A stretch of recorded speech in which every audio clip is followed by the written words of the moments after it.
Hello, everybody. Welcome to the United Stands. This is the start of a new Manchester United. It's the Ralph Rangnick era, and it's Manchester United versus Crystal Palace. Watch along, smash a like, get involved. And interestingly, I did have a leaked team a couple of minutes ago that I had no authority on whether it was going to be relevant or not, but it did rather interest me. It involved Matic coming in for McTominay and Eric Bailly coming in for Lindelof. But I'm a bit shiny again, like I'm in the sun. Just drop a little bit on that one, on the face. And but then another leaked team has come out and said it's the same team as the team on Thursday. Which, look, I'm not going to get in my knickers in a twist about this. I don't wear knickers, and I'm not going to get them in a twist because I don't actually think that even if he'd picked the dream team that you wanted, even if it had been Donny van der Beek and Alanga and whoever you want, I think it would have been, it's early days. He's had one training session. I mean, I would say we played Thursday night, quite an intense game. To pick the same team again on Sunday is rather interesting, but he might have just taken the approach that, you know what, I'm going to go with the team that won on Thursday, because we did win on Thursday, and give them the better, give them more of an opportunity to, the first opportunity in the team, because I'm sure we will see Donny get a chance. We will see other players get a chance. And look, I'll be honest with you. I'm judging everybody on the last year. I don't want to see McTominay and Fred. I don't want to see Maguire and Lindelof. I don't. But I also don't want to be a negative Nelly when we've got a brand new manager who's going to play a brand new brand of football. And what if today we see a brand new McTominay and Fred and a brand new, Harry Maguire and it's a lot better? Am I going to dwell on the past of, but they were rubbish under Ollie? Yeah, Ollie's not here anymore. This is the Rangnick era. So, look, I'll choose to be positive. There is a league team. Apparently, it's the same team. There was also a league team with Matic and Bailly in it instead of Lindelof and McTominay. Obviously, I would prefer that. I mean, I'd prefer to see Donny starting, but the league table's interesting. If we win today, we can go up to potentially fifth place, although I would expect Tottenham to win. I think they're kicking off at the same time as us anyway. But look, I'm positive. I'm happy today. I think Manchester United have got a real good opportunity to go and get a result, and we will see what happens with the team that comes out. But we are expecting that it will be the same team. And as a lot of people are saying, he's had one team to actually one proper training session. He's not got his own assistant coaches in. He's not got his own analytic people in. He's going to have to go with this. He's going to be listening to Phelan and McKenna and Ramsey and all the other coaches that we've got. And he can make substitutions, if it's not working after half an hour. I mean, in some ways, it's a win-win situation for Rangnick, isn't it? The players, he picks the same team. It's a winning team. And there should be principles around a winning team, to be honest with you. He picks the same team and says, all right, you won the last game. That's made my job a little bit easier. Go and prove to me that you are the starting 11. And if they do it, he's like, right, okay, well, we're going to play a different brand of football. If they don't do it, it's like, all right, okay, this is where I start making my changes. So, and I'd flip it the other way. Imagine the team today was Donny van der Beek in the midfield with Fred, and it was Eric Bailly instead of Harry Maguire, and it was Mason Greenwood instead of Marcus Rashford. And at half-time, we're 1-0 down and we're playing crap. And he's got to bring on Rashford, Maguire, and maybe McTominay at half-time. It's like, well, that didn't work. I think sometimes, the gradual change is the more important change. And, I actually respect the fact that Rangnick is going to go, if that's going to be the team, that he is actually going to go, you know what, I'm going to give these players an opportunity. And I don't have a massive problem with it. And I'd be very surprised. I mean, nothing really surprises me, but I'd be very surprised if people were moaning about an unchanged team, because it's not a surprise to me if it isn't a changed team, I think. And look, of course, I do sit here and feel sorry for people like Van der Beek, who I think will suit Rangnick really well, and he's probably disappointed in a way because he just wants that opportunity. And I do look at people like Scott McTominay and Harry Maguire and go, you've had a lot of chances this season, and you've been very bad. But then I think, well, I'm doing what I said I'm not going to do. I'm not going to not give people a clean slate. So, and that's how I'd look at it. If I was Donny, I'd go, look, I know they've had a lot of chances under Ollie and I should have had a chance, but this is a new manager. Let's see how many chances I get under Ranić. And that's the mentality to have. Don't bring the past into the future in this scenario because, yeah, McTominay's had loads of chances and Fred's had loads of chances and Matic and Donny haven't. But they've not had loads of chances under Ranić. This is their first chance. This is a clean slate. And if they start playing well, you've got to judge it from day dot. And day dot is today.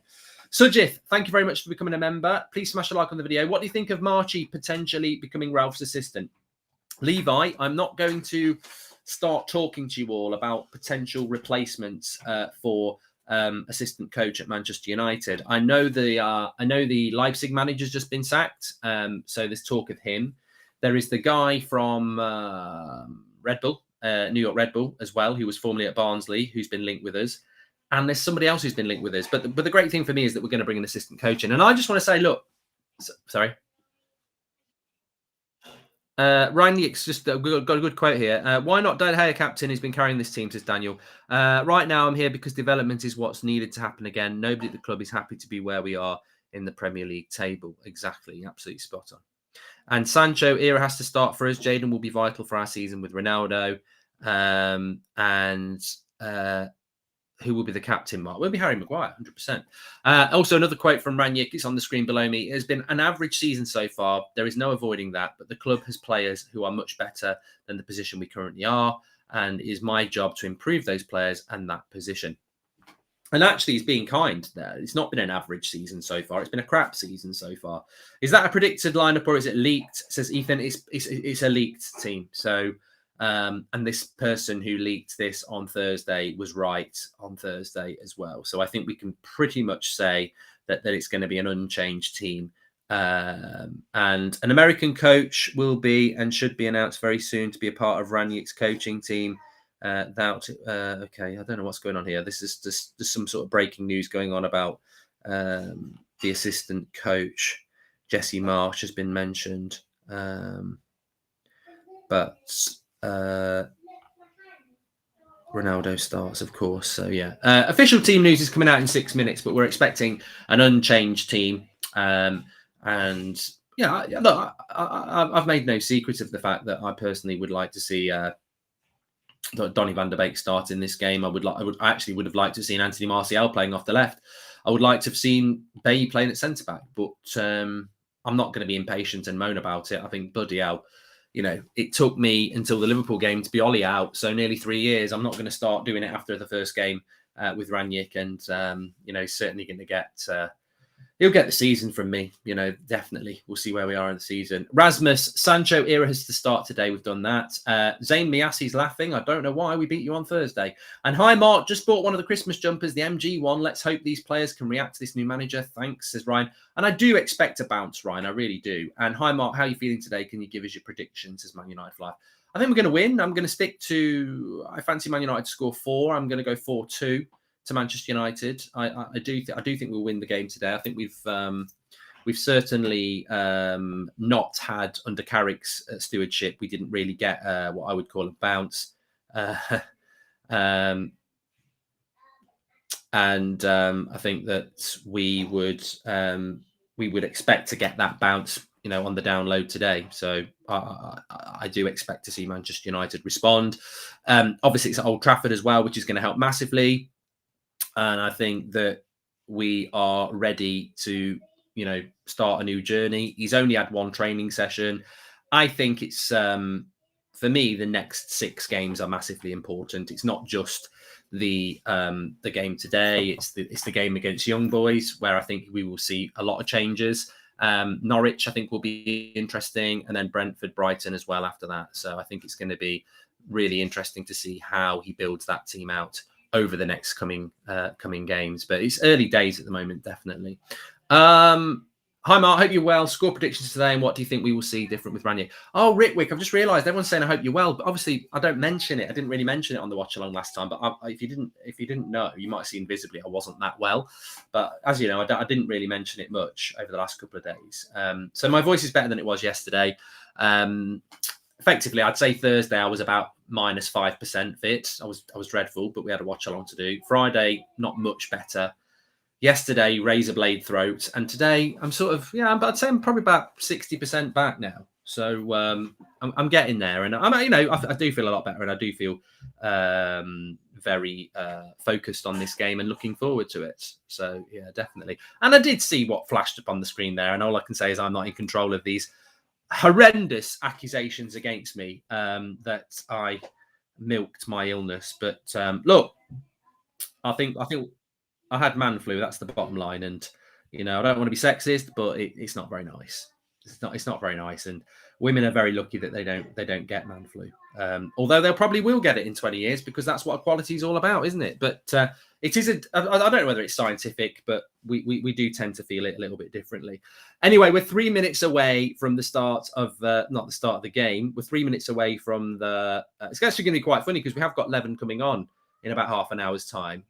It would have been better yesterday because my voice is a little bit deeper today, but yesterday was proper deep. So it would have been the battle of the Marvel enemies. But yeah, we have got 11 coming on, which I'm looking forward to. But I'm also looking forward to this team news. So make sure you smash a like on the video and subscribe, bottom right-hand corner. What are you feeling? It's not just about me. I'm sat here going, look, if it's the same team, which I think it is, if that's Ollie picking that or it's Carrick, I'm going to sit here and I'm going to moan like a right. You know what I'm going to do. But I do want to stand by what I've said for a while, that this is a new dawn. It's a new United. I'm very excited about it. And I'm certainly not going to sit here and go, oh, it's the same old crap, get Ranić out and all this. That'd just be stupid, in my opinion. I want to see a new United. So, and look, maybe Scott McTominay gets hold of the ball today and he passes it forward every single time. And at the end of the game, I'm going player ratings. That's a 7 or an 8. I'm not going to hide away from that. So, I bear no grudge against any player. So, I don't. If they're crap, they're crap. They don't get this. We've got a weak mentality in that football club. I know for a fact we've got a weak mentality in that football club, and it needs to change. And they don't like criticism. They think they should just be. Some of them think they play for Manchester United and they should be above criticism. Well, hello, welcome to Manchester United. Things are about to change. I also know for a fact that the players are excited by Ranić. The feedback from yesterday was they realise this is going to be really hard work compared to what they've done over the last 3 years. The normal cliche of, oh, training is going to be very hard. But it's not about the fact that the training is going to be hard. That it's the fact that from Ranić yesterday, the general consensus through the whole coaching setup and the players was that this is real, this is professional, it's going to be hard, but they're excited. And they're under no illusions. So I think it's going to be really interesting. Mark, been off work all week with tonsillitis. I know how you feel, mate. Your vids have got me through, says Ryan Taylor. And just woke up for the get well soon, Ryan. I think you probably are getting better now. But just woke up for the game. It's 5 a.m. in Seattle, and I've been too excited for the team news, says Barry. And don't give players that do not deserve it a clean slate. This is basically putting 100% blame on the manager. Maguire is not good enough, says Faraz. And well, look, we'll see about that. We'll see about that. Now, apparently, Van der Beek starts. Oh, whoa, whoa, whoa, whoa. He doesn't start, he cheeky gets. Why do people do that? Why do people say Van der Beek starts in the chat? Did you do it for a bit of banter? Yeah, twats in the chat. But block them. Block them. They can be blocked. That was a horrible 5 seconds where I actually thought he was going to start. He doesn't start. It's exactly the same lineup.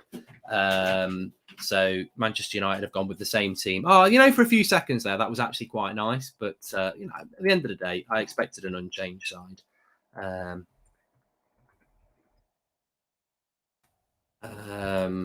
So let me just get that out. Tell you what, I'm really.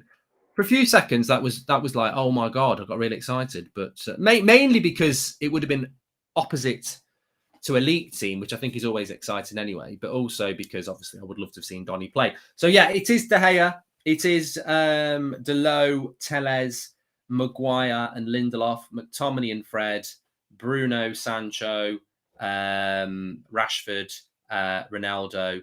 The bench is Henderson, Bay, Jones. Wan-Bissaka's back on. Mata, Matic, Van der Beek, Greenwood, and Elanga. So Ahmad actually isn't on the bench, even though he was on the bench. He's not on the bench now. Elanga is. And no Jesse Lingard or Anthony Martial. I don't know what's gone wrong with Lingard from Thursday when he was on the squad. I presume he must be ill or something like that, because I can't imagine for the life of me why he would be not involved. But yeah, well, maybe it's ruthless Ranić, but let's see. But look, I'm not disappointed by that lineup. I just want to say straight away, I'm not disappointed. I'm disappointed by the prats in the chat who started saying Donny, and look, it really did catch me out because a few people were saying it. So I actually did think Donny was starting for a bit, even though I'd had the league team for 20 minutes before. So in no way am I negative towards Ranić picking McFred. I've been used to this for the last hour, really. I even mentioned it on the preview. I wouldn't be surprised if he sticks with the same team. I think you could say some of them are a little bit lucky to start. I mean, to be honest with you, I think Rashford's been poor recently. Obviously, we know Maguire's been poor recently. McTominay's been poor recently. So those three players are somewhat fortunate to start this game. Having said that, we did win on Thursday night. There is always that principle that you don't change a winning team. And maybe Ranić, being old school, adheres to that. And maybe he feels he owes it to the winning team to give them the first opportunity under the Ranić era. I think it could have gone either way. I think he could have gone, this is my era, I'm going to make big changes. But I must be honest, when I was thinking about it last night, just before I was going to sleep, I did think, if you do come in and you change a winning team and you drop any one of those players that maybe could have been dropped, does that upset the wagon a little bit, in the sense that if you pick the same team and then you start making changes, they can never say they weren't given an opportunity. Do you think Rashford will play on the left this time? Carrick seemed to play him on the right and Sancho on the left last game, which made no sense, says Downey Jr. Will be interesting to see what happens with that. United should target Goldbridge in January. He's 25 and he's tearing it up in the Championship. If you know, you know, Jameson. Thank you very much. Elanga on the bench is interesting. I've heard he really impressed Ranić in the short time he's been in training. I mean, I like that, Joshua. I do like that about Elanga, because Elanga was not getting a look in at all under Ollie, was he? So, yeah, I do like the look of that. Although Ahmad was on the bench on Thursday, so Elanga must have moved past him. I don't know what the situation is with Lingard. McFred till they retire, says Krill. And good morning, Mark. Hoping for a good start to the Ralph era. As you said, wisely, clean slate for everyone. Thank you very much, David. Hope you're well. Welcome to the Members Club, Toby. If you want to join the Members Club, you can do that by clicking the Members button. We actually are going to have some exclusive content going up on the Members Club before Christmas, so check out for that. And Donny will come on at half-time if McTominay is bad, says Amat. I mean, look, you know what? Amar, not Amat. Look, I just want to say as well that there is a very good tactical analysis. I just need to write this down, actually. I'm going to do a breakdown at 8 o'clock tonight, because it is his first game. There's a very good and tactical analysis in relation to Thursday night. They might start against young boys, Martial and Lingard and Ahmad, says Chiri. And first ever super chat. Thanks for hosting such a great United community, says Nick. Love feeling connected over here in New Zealand. Thank you very much, Nick. That's what it's all about. A sign that Silverbridge has never been excited for a manager since Sir Alex, because you were early today. Merry Christmas, says Bjarni. Merry Christmas to you. Donny Van der Bench still can't get a start, says DC. But no, what I have noticed in the last couple of games is that Fred has pushed high up the pitch and McTominay has sat deeper. So to drop McTominay for Van der Beek, are we then asking Van der Beek to sit deep? Well, you'd want Van der Beek to do the Fred job. So actually, are we not now in a position where McTominay is the deeper midfielder? Fred is the more... But then again, we're talking about Carrick's system. So we don't actually know what's going to happen. But if it was replicated... Like Ranić might just be, look, we're gonna play very similar to how we did against Arsenal because I haven't had long enough with you. What can he actually do in a day is going to be very interesting to see today. Do you think Ranić will realise and use players in their prop positions like McTominay's box to box and Van der Beek in number 6 position, not 10, says Pregash? And I'd love to see how the team works in a proper attacking setup, hoping for an exciting game, says Kanishka. Well, one of the things we do need to do is just very, very quickly have a look at the Crystal Palace lineup, because that's not always easy to predict itself. Crystal Palace lineup is Gator, Klein, Tompkins, Geha, Mitchell, Kouyaté, Schlupp and Gallagher, and Ayew, Benteke, and Zaha. So Edouard, who's a very good player, is on the bench. Mobile. I would say they're mobile. Kouyaté in the midfield, Schlupp in the midfield, Gallagher. Watch out for Gallagher. I actually put him in my Premier League team of the season so far yesterday on Max Football. So watch out for him. Ayew, Benteke, and Zaha are very mobile. And watch out for that because you know what? I'm going to be completely honest with you here. This is the start of something new, but that back four and Fred and McTominay still worry me. I don't think we're going to keep a clean sheet today. So this is why I went 4-2. I think it's going to be goals today, but it's going to be very interesting what Rangnick can do with that back four because I don't trust that back four under the last regime. What can he do in one training session? I think Dalot and Telles are very weak defensively, and I think Maguire and Lindelof are very slow. I know Rangnick likes to play a high line. I also know that Lindelof and Maguire get protected by McTominay and Fred. If they're going to be pressing high up the pitch, how can they protect a slow back line? So I think there's so many things that are going to be very interesting to tactically break down during the game and after the game. Lingard twisted his ankle in training. There you go. So I knew there'd be no way that Lingard would not be involved today on the bench unless there was something wrong and it's an injury for him. Surely, Sean Turner says, surely he saw enough against Arsenal not to pick either Fred or McTominay. Well, it's his prerogative, Sean. This is why I never said in the preview or on Twitter, it's the end of McFred, because I'm actually not surprised that it's not. Clean slate, let's see what happens. I think it will be the same on Thursday. Can't change the mindset and habits of players in one game. We could lose, but give Ralph a run a game, says DK. And McFred still, we can't defend this even if it's Rangnick. If he sticks with them two together, we won't go anywhere, says Ian. And first ever super chat, yeah, we've done that from Nick as well. Look, a lot of people probably not happy with the fact that he's got with McTominay and Fred. There's still big links with us buying a midfielder in January. Header from Leipzig, but as things stand at the moment, it is what it is. It's an unchanged team. I certainly think if I was you, and I am me, you are me, and I am you, and we are all together. If I was you, I would think of it like this, and you can take it or leave it. Right? He's not made any changes. Wan-Bissaka's fit, and he's not put him back in the team for Dalot. Now, Dalot played well on Thursday. Did he play well enough to keep Wan-Bissaka out of the team? I'm not convinced. So what I'm saying is he's not made any changes. Now, if he'd have put Rashford on the bench and started, is Greenwood on the bench? I think he is. So if he'd started Greenwood and put Rashford on the bench and everything else was the same, I'd be more perplexed than I am by this. He's just picked the same team. His mentality was obviously, I'm going to pick the same team and give them all another chance.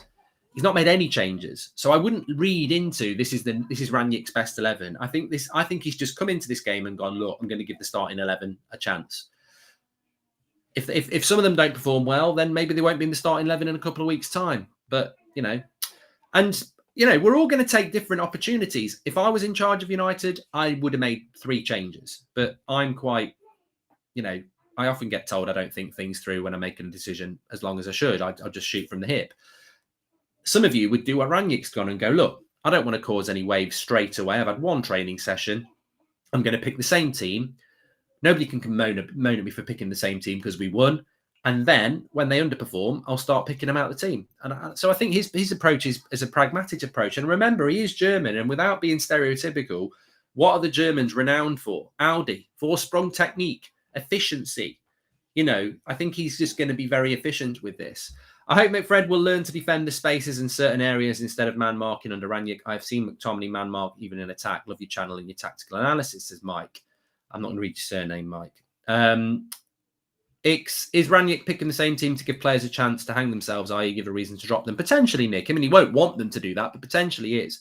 Ralph has had no time with the team. We just needed some patience, says Cormac. I've got a great point to make in a minute. Mark, people are overreacting. Just watch and see how well the squad plays just because they're being coached, says Milverton. And thank you for all the memories, but it's time to go, Ralph, to Andre. And I'm excited. Start of Rangnick era, though not very optimistic. You know what I want to say? Pranav, thank you very much for the chat there. What I do want to say is that Laurie Whitwell has just said that I wouldn't be surprised if Anthony Alanga comes on. He really impressed in training. I mean, that's a positive. You know, to stick a young player on the bench very, very quickly is great news. What I would say is that if Ollie was in charge or Carrick was in charge, well, Carrick was in charge on Thursday, and they picked that team, I'll be honest here, I would be worried about this game. Palace on their day are a decent side. So we're really hanging our hat on the fact that Rangnick can make a change with that team and make us, you know, can we go from, you know, drawing with Everton at home, losing to Villa at home, getting beat by Leicester away, getting smashed by Watford away? Can we go from that mindset and those sort of performances to, with the same set of players, to smashing Crystal Palace, who are a half-decent side? That's what we're asking for, because if that was Ollie's team today, or that was Carrick's team today, I'd be very, very worried. So there is a reality bite here. We might not win today. I think we will. I think we will see a response, but it's funny, isn't it? The only reason I'm confident is because of who the manager is. This is 100% about coaching. And maybe that is what Rangnick is doing. Maybe he's purposely picking the same 11 to say, this is what happens when you've got proper coaching. Because imagine if he wins today with Donny and Bailly and Greenwood. People will go, well, it's because Donny's played. You know, maybe Rangnick wants to go and win with the same team to show this is about coaching. The coaching is the issue. And maybe nobody's picking up on that. Maybe this is a statement from Rangnick to say, look, I've just picked the same team that Carrick and Ollie pick, and I've just beaten Palace, and we've just played attractive football. And for the last year, that team's been playing rubbish. Maybe this is about Rangnick sending a statement, and it'd be a very good one. I'll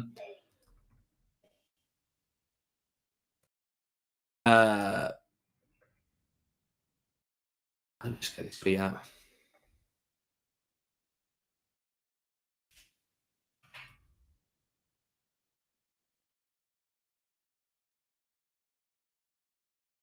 Yeah, I mean, as I've just tweeted there, I'm not going to tell you what I didn't tweet. I've just said no issue with that team. We won on Thursday, plus Rangnick's had one training session, and I'm sure he will make changes in the future. And I am sure he'll make changes in the future. Varane is at Old Trafford. I mean, I don't know why that's news. Okay, let's have a look at some of your super chats. Hi, Mark. Hope you're well. Are you streaming the game? Says the Irish Zombie. Why do you love Aaron Wan-Bissaka so much? He offers nothing going forward and poor defensive awareness. Talk about Ollie having favouritism. Well, I'm not going to get involved in that. I'm not even going to answer that in relation to giving you an inch of argument. What have I spoken consistently about for 3 weeks? New manager, clean slate. So what do you want me to talk about Aaron Wan-Bissaka on past performances for anyway? So I'll end that right there. Same team with lack of time, but it will be his first proper assessment. I'm sure changes will creep in over the next few games. I agree, David Sherwin. I think he wants to play the youngsters, but he can't chuck them in immediately. The same team, but he will use subs. Positive is the bench, says Elvin. Hope Simon and Theodore are well. Same time with lack of time. Okay, we've done that from David. Just like the Donny van der Beek tune. No. Wreck it, Ralph, says Tavin. Well, he's not wrecked anything yet. If this team plays really well in the next few games, does the board need to take a pasting over their appointment of managers, says Nick Pearson. And I feel expectations are too high considering he's had one session. He can't change the team yet until he's had time to coach them his way. It's going to be a tough game, this is Gary. And Kevin Williams, welcome to the members club. And Jesse and Martial dropped because they're both on their way out, especially Jesse, perhaps spoken to Ralph that he's off. He's injured. My name's Jay. He's actually injured. So there's nothing in that. I don't know in relation to Martial. Maybe Martial given a day off for his birthday, says Plop. Yeah, I'm sure he'd love to do that. I don't know. I mean, look, Rangnick himself referenced Martial, but if you look at that bench, Cavani's not there. Why would Martial not be on the bench? I don't know. It doesn't make any sense to me why Martial's not involved. Maybe he's not good enough, says H16. But 4 games on, and Sky shows QPR versus Stoke. Joke, says 58 Go. Mate, don't get me started. So we had Ronaldo's debut, not on the TV in the UK. We've got next week. There's been a few, but we had Leicester United wasn't on either. We've had Watford, which wasn't on. I suppose it's Watford. Gerrard is playing as Villa manager against Liverpool next week at 3:00. That's not on. And then, Ranić's first game. Sky, BT, and the Premier League need to not be deciding their games 6 weeks in advance. They should be able to change them. It's 2021. You should be able to change them. It's a clean slate, Mark. McFred is getting the chance, but unlike Ollie, I don't think Ranić will be stubborn. If they are poor, they will be dropped. Yeah, and that's that's why I'm very relaxed, because it's a win-win. Under Ole Gunnar Solskjaer, and there's Ask Goldbridge on the screen, which I'm going to read in a minute. If you want to do Ask Goldbridge, follow us on Twitter at United Stand MUFC and just put hashtag Ask Goldbridge. Nick Pearson, welcome to the Members Club. But I think with Solskjaer, you knew he was going to pick his favourites every week. If Rashford played badly, you're going to play. If Bruno played badly, you're going to play. And that he was always going to pick his favourites. Ranić's not Ole Gunnar Solskjaer. They're not the same person. So it's very unlikely that Ranić is going to pick favourites every week, even when they're not performing well. So therefore, it's win-win, because if they perform well, they'll play. And if they don't perform well, he'll change it. So as a fan, if you are genuinely giving these players a clean slate, it's an exciting thing. Your thoughts on the Jesse March news? Saw him as a potential candidate for the summer, but not anymore. What was your opinion of him, says Jameson Gray? I just don't think it worked out for him well at Leipzig. Obviously, he's been sacked. He's an interesting coach. I certainly wouldn't say just because you've been sacked, you're Ole Gunnar Solskjaer. I think we've had 3 years of Ole, and we understand that he's probably not a very good coach at this level. I think in relation to Marsh, little bit unfortunate. Lost both his centre-backs, his best midfielder in Sabitzer. That's difficult. You lose your centre-backs, you lose your best midfielder. It is difficult. And I think he'll probably bounce back. Christian Nichols, welcome to the Members Club. We will get bounce, but the difference between a Ralph bounce and an Ollie Carrick bounce is the tactical foundation. You know what, David? I just want to say this. I'm not massively fussed about the team. I know some of you are, but the team, we're not, I think for so long we've been about moments. Bruno Fernandes, Cristiano Ronaldo, Marcus Rashford. We've been about a team about moments for a very long time. We're now about a team. The thing I'm most excited about in this game is the first 10 minutes. Are we going to pass forward? How high is the line going to be? How high are we going to press? These are the things that are going to excite me, because all we've ever seen under Ollie was the 6-minute press, and then it was over. Do you think Ranić could do something mad like take the captaincy off Maguire? Well, no, he's the captain, so he won't change that now, Drizzle. But hasn't Ralph been watching and analysing our games to then go and pick the same team who got smashed against Liverpool and City? I ain't impressed, says Sean Turner. Seems like Ralph's first priority is to keep a clean sheet. He's already prepared for a defensive substitution. He's confident our front three can deliver, says Mahish. Just saw Ralph's pitchside interview. Martial and Lingard not feeling well. There we go. So Martial's not well. Use of subs should be interesting. Ralph showing respect to a winning team, says Pranay. Yeah, I think he's 63, isn't he? So maybe he subscribes to the whole, don't change a winning team. Because you know what? You don't want to start on a bad foot as well. I mean, to be honest with you, this is typical me. I walk into that situation and I make 2 or 3 changes. This is my way. I want to do it, right? What if they lose? Wow, he's an idiot. First game in charge, he changes a winning team and he loses. You're providing yourself with a security blanket, really, because if you pick the same team and you lose, you're like, well, this is the job I've got to do. What manager obsession is worse, Fellaini or McFred? A-dash. But I genuinely disliked Fellaini being picked. I despised it. I mean, I don't necessarily despise McTominay and Fred, because I think Fred has shown and has been a decent player. I mean, I'm a Fred before COVID. The original COVID. Fred was playing really, really well with Matic, and Pogba was out injured. And, recently Fred's shown his, there is a player in there. So, but Fellaini, for me, just anti-United. I just couldn't stand having a big, tall midfielder who can't pass, can't particularly run, or his only attribute was really heading. I've just described McTominay. But no, I think McTominay has got, right, who's better, Fellaini or McTominay? I'm going to get pelters now because people are going to say, well, Fellaini's clearly better. But clean slate, let's see what happens. I'm so excited for the game. Simply hoping for a more attractive football. Nice to hear your voice is better and good to have you back at the show, says Bjorn. And thoughts on Luis Diaz? Do you think he would be a good addition to United, or does United not need more attacking players? Says Andre. Thank you for the super chat from Krishna. I think it's the right decision from Ralph. He can't choose Van der Beek considering he only had 1 real session with him, and Van der Beek sadly never plays, says Jameson Gray. Yeah, look, you can make substitutions. As I've said before, the bench options are Phil Jones ain't really an option, is he? We're not going to use him. But you've got Eric Bailly on. You've got Eric Bailly. You've got Wan-Bissaka. That covers your defensive options with Phil Jones. You've got Wan Mata, Nemanja Matic, Van der Beek, Greenwood, Elanga. I mean, to be honest with you, when I look at that bench, I don't really want to use defenders unless there's an injury. I don't really want to use Wan Mata because he's slow. I don't really want to use Nemanja Matic because it's defensive.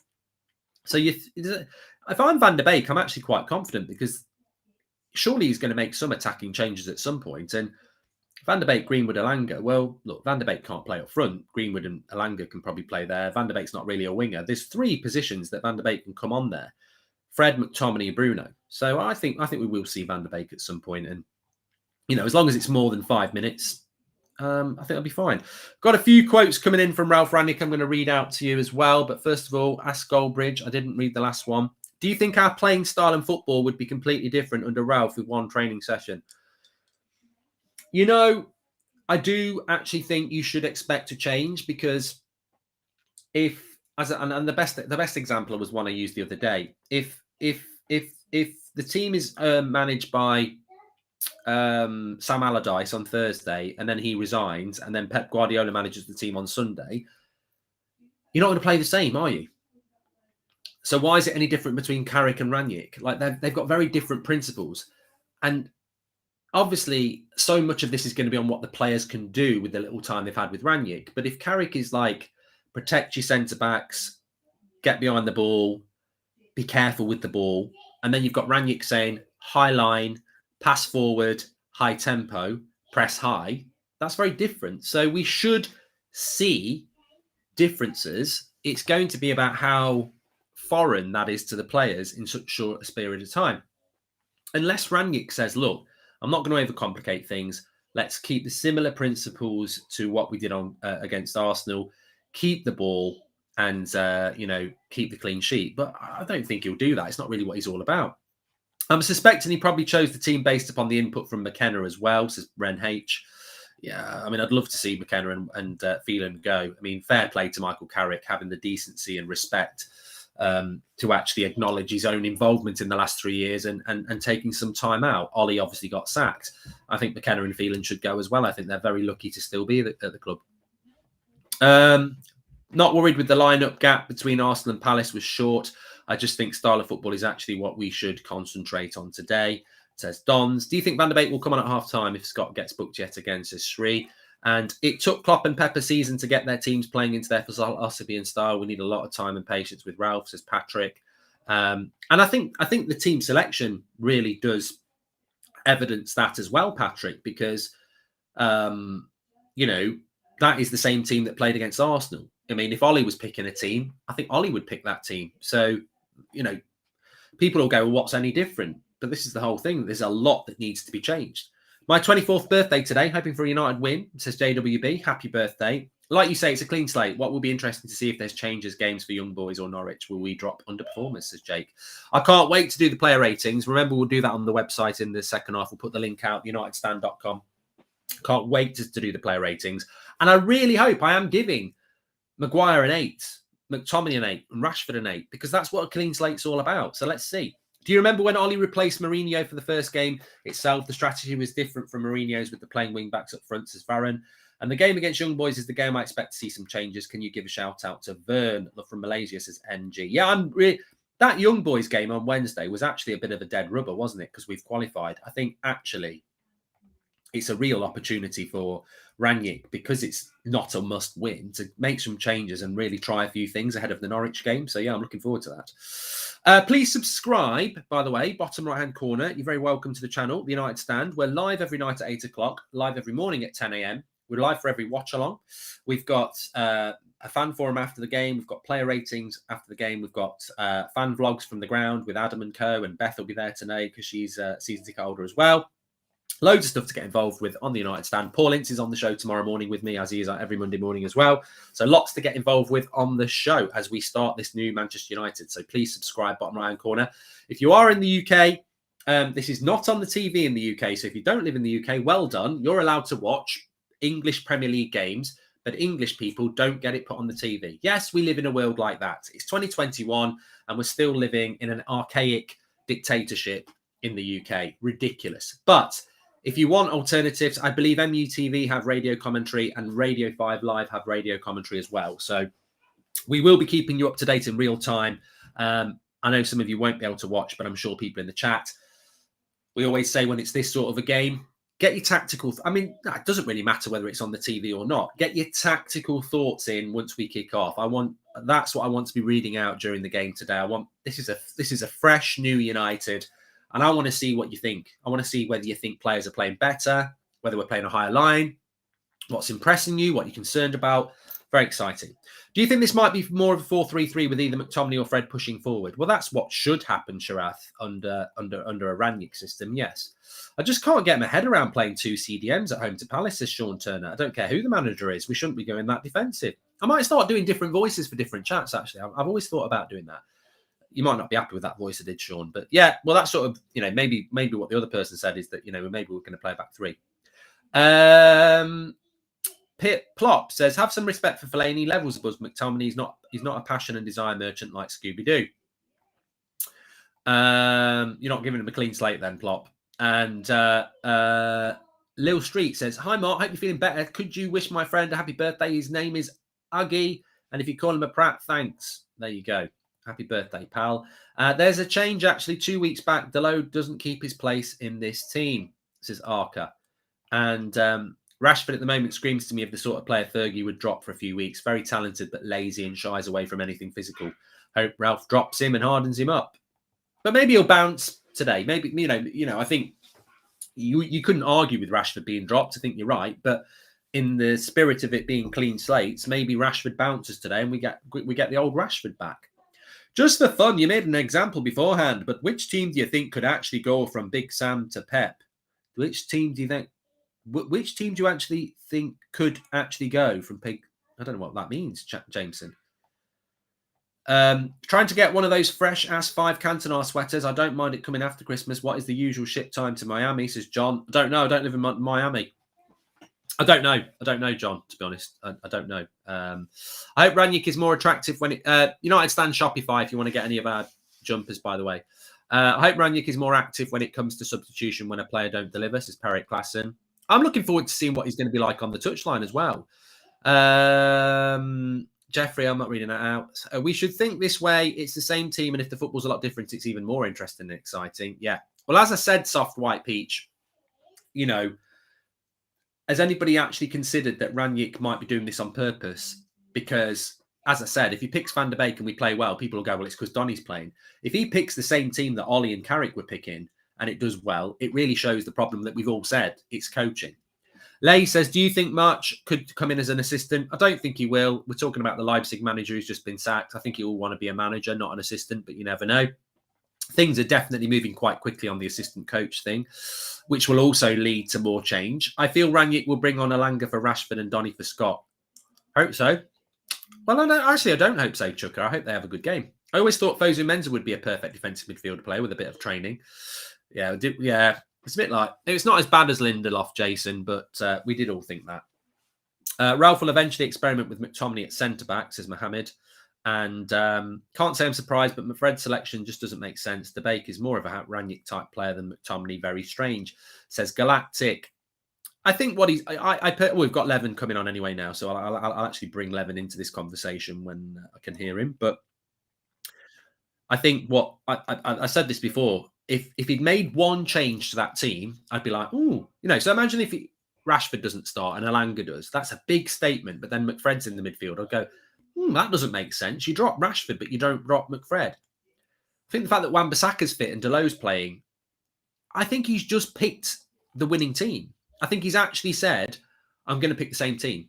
Rather than make any changes, I've got one training session. I think he's just gone, I'm going to pick the same team. So I wouldn't read anything into it. I don't think this is his best 11. I just think he's gone, this team won on Thursday. Let's start with it again and then take it from there. Joseph, I want to see McTominay pass forward and end zonal marking. Let's see. Levin, can you hear me, mate? No, I can't hear him at the moment. So, Levin, can you hear me, mate? Can hear you finally. Can I be heard? Is the question? I Can people can see hear me? you. You can be heard. You can be Okay. heard. Okay. Good. Let the man speak.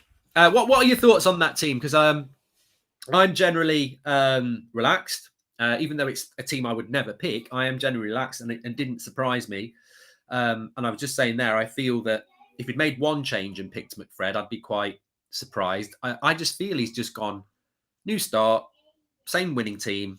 I will make changes in the future, but for now, this is the team I'm going with. I don't think it's that deep. What are your thoughts about it?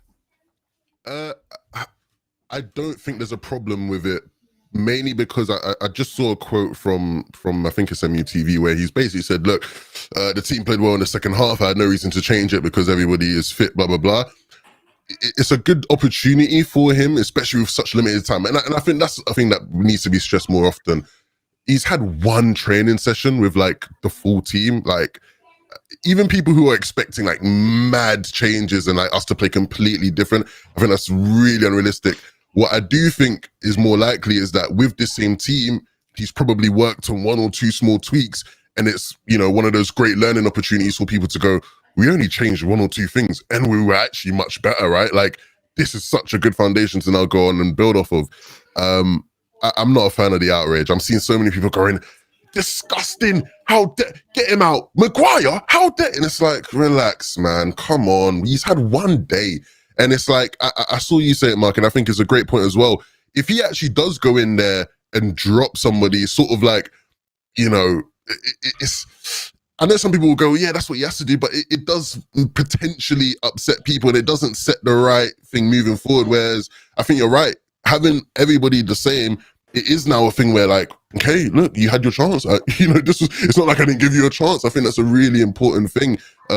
People love to take his quotes from, you know, all the coaching and tactical stuff he talks about. A lot of the quotes as well were about, you know, motivation and keeping players happy and how does he get players on side. And I can understand why, from his perspective, he'd go, look, this team played well in the second half. Drop anyone, you know, just I'll give people a chance. Like I think that's fair. I think that's all right. Yeah, I mean, Jameson Gray says United should target Bastoni from Inter, tall, fast and strong. Good show. Can you call my friend Eunice Pratt, says Alish. And Love Levin says Swift, which is great. He just disappeared. He's back again. No, I absolutely agree with you, Levin, because, I mean, look, the scenario is I would have made... it's irrelevant. I'm not Ralph Rangnick and neither are you, but I would have made changes. I would have made probably 2 or 3 changes. But then you think about, I expected him... I didn't know what he was going to do. He could have made changes. I'm not surprised he didn't, because as you said there, and I was saying it a few minutes ago, if we then lose this game, people are going to be on him straight away. Why did you change it? You know, you might get a Gary Neville or a Rio or someone going, wow, what's he changed the winning team for? Whereas if you start with that team, no one's going to criticize you, and then you start making your changes from there. It's a far more logical thing to do. And Crystal Palace, we might be sleeping on them a bit. I mean, look at their team. It's mobile. So it's not, you know, make changes, then you lose. You leave yourself, you've upset some players. You put doubts into the media and the fans' minds. I mean, I think his German efficiency is probably right to go and just start with this team and then build from there. Yeah, and regardless, people are going to be outraged. Like, people are not going to be happy either way. One thing I was actually thinking about, and I've not seen enough people talk about, I feel like, you know, a lot of people will talk about how Thomas Tuchel is very much influenced by him. And when you look at what Tuchel was doing at Dortmund, for example, yeah, definitely, you know, very much played a gegenpressing style and, you know, very much, you know, high press, whatever. He came into Chelsea and he's spoken about this as well after the fact, and he went, I need to just improve their defense, right? And he went, you know, 3 at the back. It's not like it wasn't as defensive. I think people go, oh, they just parked the bus. It's not just that, but mainly he came in and was just like, just improve the defensive structure. Let's become a team that is hard to beat, right? And I can see a world where Rangnick goes a similar thing where it's like, look, I don't have much time to implement what I was playing at Leipzig because those players had already been playing a similar style, so I could just make a few tweaks. He might just come in and go, look, at first, I just need to make us a team that is hard to beat defensively. And so all of the predicting and all of the excitement that we've all had, we're going, ooh, tactically, you might do this 4-2-2-2, and blah, blah. You might just go, look, we just need to become harder to beat defensively, and then we can, you know, get a bit more expansive about things. So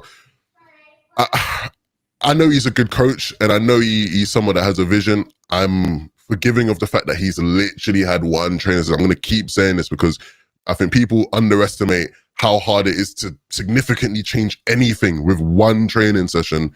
So I'm not going to sit here with my pitchfork out. I'm going to wait to see what happens, and I'll analyze things as they go through on the match. I agree. What do you think about Rio's comments? He actually said that United had no identity and Rangnick has clear ideas. He seems quite excited. Says Jameson. Gabrielle, thank you very much. Look, I think Rio changes his mind with the weather. Like he jumped on the Ollie out thing at the perfect time. He didn't do it early when, it would have caused him a bit of reputational damage. He did it at exactly the time that the tide turned. And he was very loyal to Ollie. And now he's saying we've got no tactics and Rangnick's perfect when everyone else is saying how great Rangnick is. So, look, ex-players, I respect Ollie. I love Ollie still. Rio was a fantastic player for us as well. Gary Neville, legend. Scholes, Keane. I don't necessarily take their opinion any more than yours, Levin. I don't, because ultimately I think everybody's opinion's there to be challenged. We challenge each other's opinions all the time. So I think it's a new. The only thing I would argue anybody is that it's a new United, and we're not going to go and pump Crystal Palace 6-0 today with amazing football. I mean, I hope I have jinxed that, and I hope that is about to happen. But I still expect Palace. A team that's been coached by Vieira for 5 months, with a player I actually put in the team of the season so far in Conor Gallagher, and with mobility in their front three, we still have got 2 slow centre-backs. We have still got 2 full-backs that worry me defensively, and we've still got a midfield too that have been a bit dodgy this season. So, we're not going to change this in one game, and I think patience. I mean, Rangnick himself has said 7 months probably isn't really long enough. So we've got to have some patience, but as he said on Thursday, it's about winning this game today. Yeah, and I think a lot of it would have been about essing the good things we did in that second half, right? In terms of, like you said, he's just not had much time to really change much, and that's always going to be a difficult thing to do. And yeah, Crystal Palace are a really good side for people who watch them this season. They've been really entertaining. And they've been able to get results against significantly better teams. Vieira's done a really great job. I thought Vieira was going to have a howler. With the way it ended for him at Nice, I thought... Did Palace play midweek? Because I watched them against Villa and they lost, but they were very good in that game. Villa just got a really good win. They play Leeds? They lost midweek. I can't remember who they played. Yeah, 1-0 penalty, wasn't it? Late on, was it? Or was that yesterday? Somebody in chat. No, it was. It was Palace. It was Leeds. Late penalty, wasn't it? So they've had a couple of results where people are like, oh, they've lost their last 2, but actually... dig a little deeper, it's not actually that simple. And even if you look at some of the games where like for example the Arsenal draw, right, is I think one that comes to mind, where they were very obviously the better team throughout the whole match, really, and they just pretty well, they were a bit unlucky. And I think that stretches out into a deeper conversation of football as a whole, where it's a low scoring sport, things can happen. You can be the better team, you can be the team that scores a much higher expected goals, and then you just don't win the game. These things happen. There is variance in football. And the same way, even if we were to come out in this game and not win, I wouldn't be going, oh, Rangnick might not be the guy. You just have to watch the game and see what happens throughout the game, see the changes he makes. These are the important things to look at, especially early on. Yeah, definitely. Ralph will be rotating players more often than Ollie did. They'll be much fresher and hungrier to maintain their position. Win-win for all, says Joseph. Welcome to Members Club, David and Peter Wood. So yeah, I mean, what are you? One of the big questions I wanted to ask you, Levin, was what are you actually expecting today? Because same team, one training session, totally different coaches. I mean, some would say you couldn't even call what Ollie was doing coaching in the class that Rangnick has. Do you, there has to be. Are you expecting a lot of change in that sort of first 45 minutes today? Because they have totally different principles on how the game should be played. But I suppose so much of it is on the players and whether they can unlearn what they've been taught for the last probably 5 years for some of them. Because Mourinho was very pragmatic as well. I'm not expecting much macro change, in terms of the big picture of how we play, in terms of the Carrick model. I don't expect much, and maybe I'll be wrong on that, but I just don't think you can make such major changes in a day. I think that's really unrealistic. I always like to throw in Football Manager, wherever I can. But if you play Football Manager and you change your tactic one day before a big game, Like your players just aren't going to play well. Like, you know, it's just, I'm not saying football manager real life, but, you know, just giving an example there. So I don't expect much macro changes in terms of the big things. Micro things, yeah, potentially, right? I think he might look to capitalize on some of the things that have been really effective. So, for example, when you look at the games Carrick had, McTominay sitting a bit deeper, Fred being allowed to do a lot of his defensive duties higher up the pitch, right, was something that worked. Fred's underlapping runs, you know, on the left, something that was quite effective. I'd be interested to see if he keeps Sancho on the left and Rashford on the right. And I know a lot of people will, you know, go, oh, why would we do that? That doesn't make any sense. I actually think there are, you know, potential benefits to it. I actually want to know what your thoughts were on it, because I know a lot of people didn't like it, but I can understand why he would do that and why Carrick even would do that, because I think there are things that potentially work with that. What, the Rashford Sancho winger thing? Yeah, like, you know, Sancho on the left, Rashford on the right. I mean, I was talking about it on Thursday. I mean, Ollie tried Rashford off the right, and I used to talk about it and say it makes a lot of sense to me because Rashford's delivery and final ball isn't great, and his left foot's not brilliant. So it makes sense, as we saw with the goal for Ronaldo, that Rashford's going to cross better from the right because he's right-footed. But he doesn't tend to do very well off the right, and I prefer Sancho off the right, even though, you know, people, it's almost like some of our fan base think it's sacrilege to put him on the left, even though he has played a lot on the left a lot through his career. I personally think Rashford's more comfortable on the right, on the left, and Sancho's more comfortable on the right. But Rashford's more comfortable on the left because he likes to cut in and shoot, and Rangnick likes to be very efficient with the ball when we've got it. So I think I personally would rather see Sancho on the right. I like a natural crosser of a ball rather than an inverted cutback sort of player. I think Ronaldo appreciates that more, which is why Telles and Dalot could be very important today. I don't know, Levin. With Rashford, I think he's always been a player I really like, and I think Sancho's going to have a great future anyway. But with Rashford, I think it's really interesting because I think it's going to be a really big 7 months for him, because he's still that player, even against Arsenal, where he's running into the box with 3 players in front of him. There's 2 or 3 good passes to square it to Bruno, Ronaldo, Sancho, and he'll still try and wait for that moment to shoot or go through 3 players. And that's going to be very much against what Rangnick's principles are in relation to efficiency of use of the ball. So for me, Rashford's always been a player that needs to become a great player. He's got to learn when to shoot and when to pass. And it'd be interesting to see whether he does that under Rangnick. And that's, I think, the point, because you're right. I think for the most part, when both of them are at their best, I'd much rather have Rashford on the left and Sancho on the right. But where Rashford struggled a bit, like you talk about, one of the main biggest benefits of him playing on the left has always been is his ability to cut in and shoot. Recently, he's actually not really been doing that much, right? Like the only real opportunities he's had is where he's making, you know, good off-ball runs, which is something he's always sort of been good at and something he thrives off, you know, more than other people in the team. And so where we as a team generally like progress a lot of our play on the left, I can see why right now, where Rashford's just not in the best form, you might go, okay, I want Sancho on the left just because he is a bit better technically and he can, you know, sort of help us keep the ball and make the right decision when we're going forward.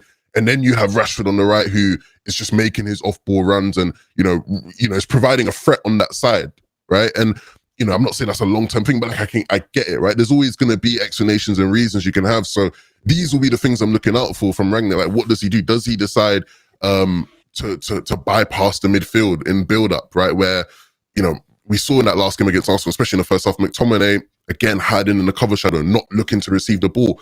Maybe is that one of the small tweaks that he worked on in the one training session? Did he go to McTominay and say, McTominay, Scott, stop hiding. Like, this is where, you know, get the iPad out. This is where you always are. I want you to move here and get the ball and move it forward to Wan-Bissaka, to Dalot, to Telles, to Bruno. Like, is that one of the small tweaks? So small tweaks are the things I'll be looking out for, things that players haven't maybe usually done, but are starting to do in this game. And I think that will be the sign of what he's been able to do with one training session again. I think that's a great point, and we've spoken about it with McTominay so much. It's like, you know, what could you do with one training session? Well, there was a point in the game against Arsenal, and we've all seen it over the last year, really. And again, I'll use McTominay as the example, but you could do it with Fred, you could do it with Maguire, Luke Shaw. But McTominay against Arsenal, literally, like, and he did it against Chelsea as well.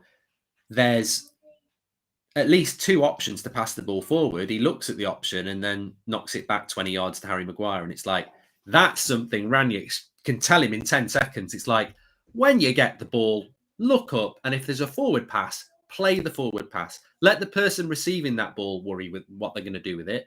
Your job is to get that ball forward. Now, either a player goes, yes, I'll do that, or they ain't got the brain to do that. And that's the opportunity that these players have got. But it's something that we'll visibly see today. And I think McTominay and Fred are two players that we will definitely see that, because the ball goes from them back to our centre-backs a hell of a lot. Yeah, and I'm really excited to see what he does in terms of substitutions. Of course, there's been talk about how much Alanga's, sort of impressed him. I know Laurie Whitwell came out that today. Shout out to Tyrone MC on Twitter, because he actually said it yesterday. So clearly he's got the good sources or something. But, will he, decide to bring on an Alanga? Will he bring on Donny? And where will he look to use Donny when he brings him on? Yeah. There's plenty still to be excited about. Like, I don't get these people who are sort of just going, based on the lineup. Because and it's weird to me, Mark, because just like in a general thing, that's always bitten people before, right? Like, people will see Fred in the lineup, go, oh, awful Fred. But then when he has a good game, they end up going, to be fair, Fred actually did have a good game, so I'll give him his props for that, right? And it's just like, trying to psychoanalyze how the game's going to go just based off of the lineup because of the previous games, you sort of just never really know. Like, certain players are just clearly in like really bad form. Like, for example, like Maguire is an example, where Maguire is just like clearly in like awful form. And I know some people might not be happy to hear that. Some people are going, forget Levin, man. Maguire's rubbish, get him out of the team. But like, it was literally the exact same thing with Fred at the start of the season. And I remember being on the show and people like absolutely killing me for it when I was like, look, I know Fred's been bad, but he's not actually this bad. He's just in really bad form right now. And I think it's the same thing with Maguire. And I don't know when Maguire will be out of form. And I do think he deserves to be dropped, don't get me wrong. But, I think people have written off certain players, and it's like, one, sometimes a player's just not, you don't just become bad overnight. Something's made them go into bad form. And two, we have a new manager, like, give people a clean slate, give them a fresh start. Yeah, 100%. I agree with that. Clean slate. And a clean slate means a clean slate. I had this conversation with somebody half an hour ago, and they were going on about Wan-Bissaka and why I defended Wan-Bissaka. And I went, well, it's irrelevant. I like Wan-Bissaka. I think he's a good player, but it's irrelevant because it's a clean slate anyway. So what we're arguing about, we're going to be talking about performances from the past.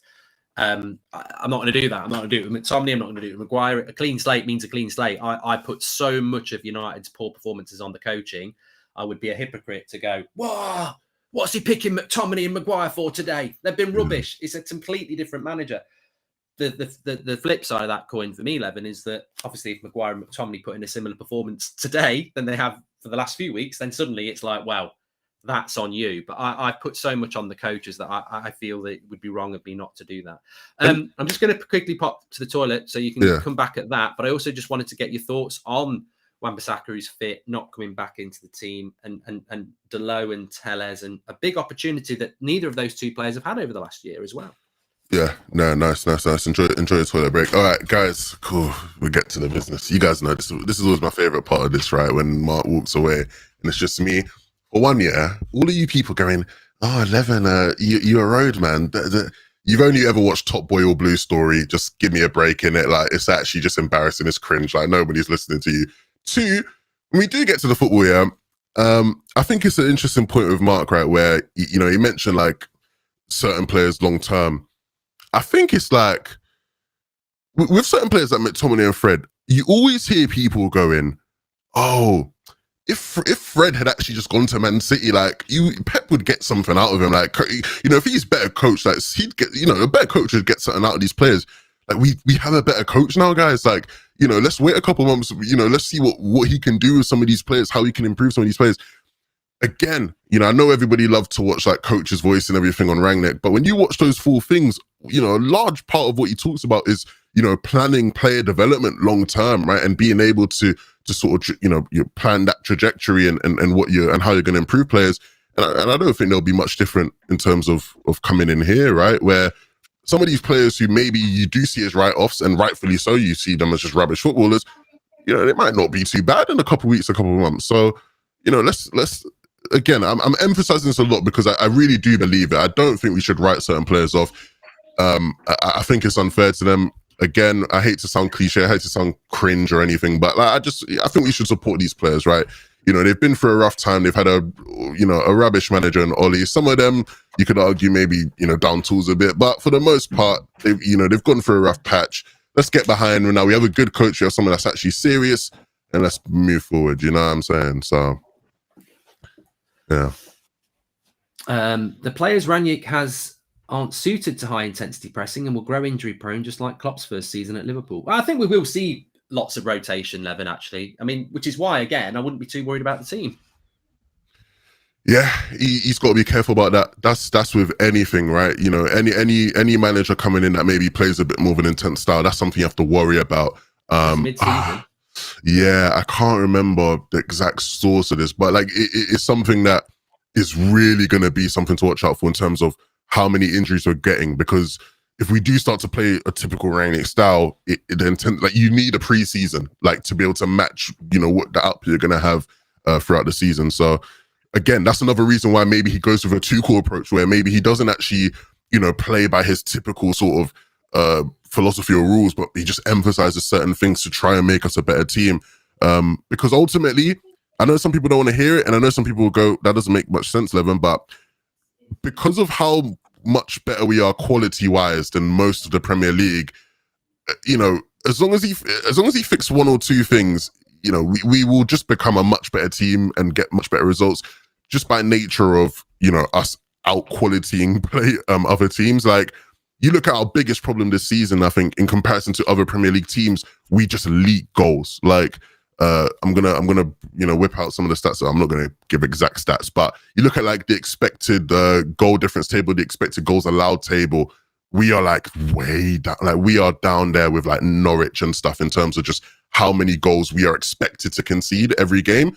And so if he comes in and just goes, fix that, instantly, we'll just instantly become a better team, because in terms of the goals we're scoring, when you got Ronaldo, you're just gonna score goals. Like, it's a bit of a cop-out, but you just will. So like, if we can just stop conceding as many goals, we'll just instantly become a better team. And so, yeah, I don't know if we're gonna see mad change to the system, because you worry about certain players, and I've waffled on a bit here, but hopefully people get the point.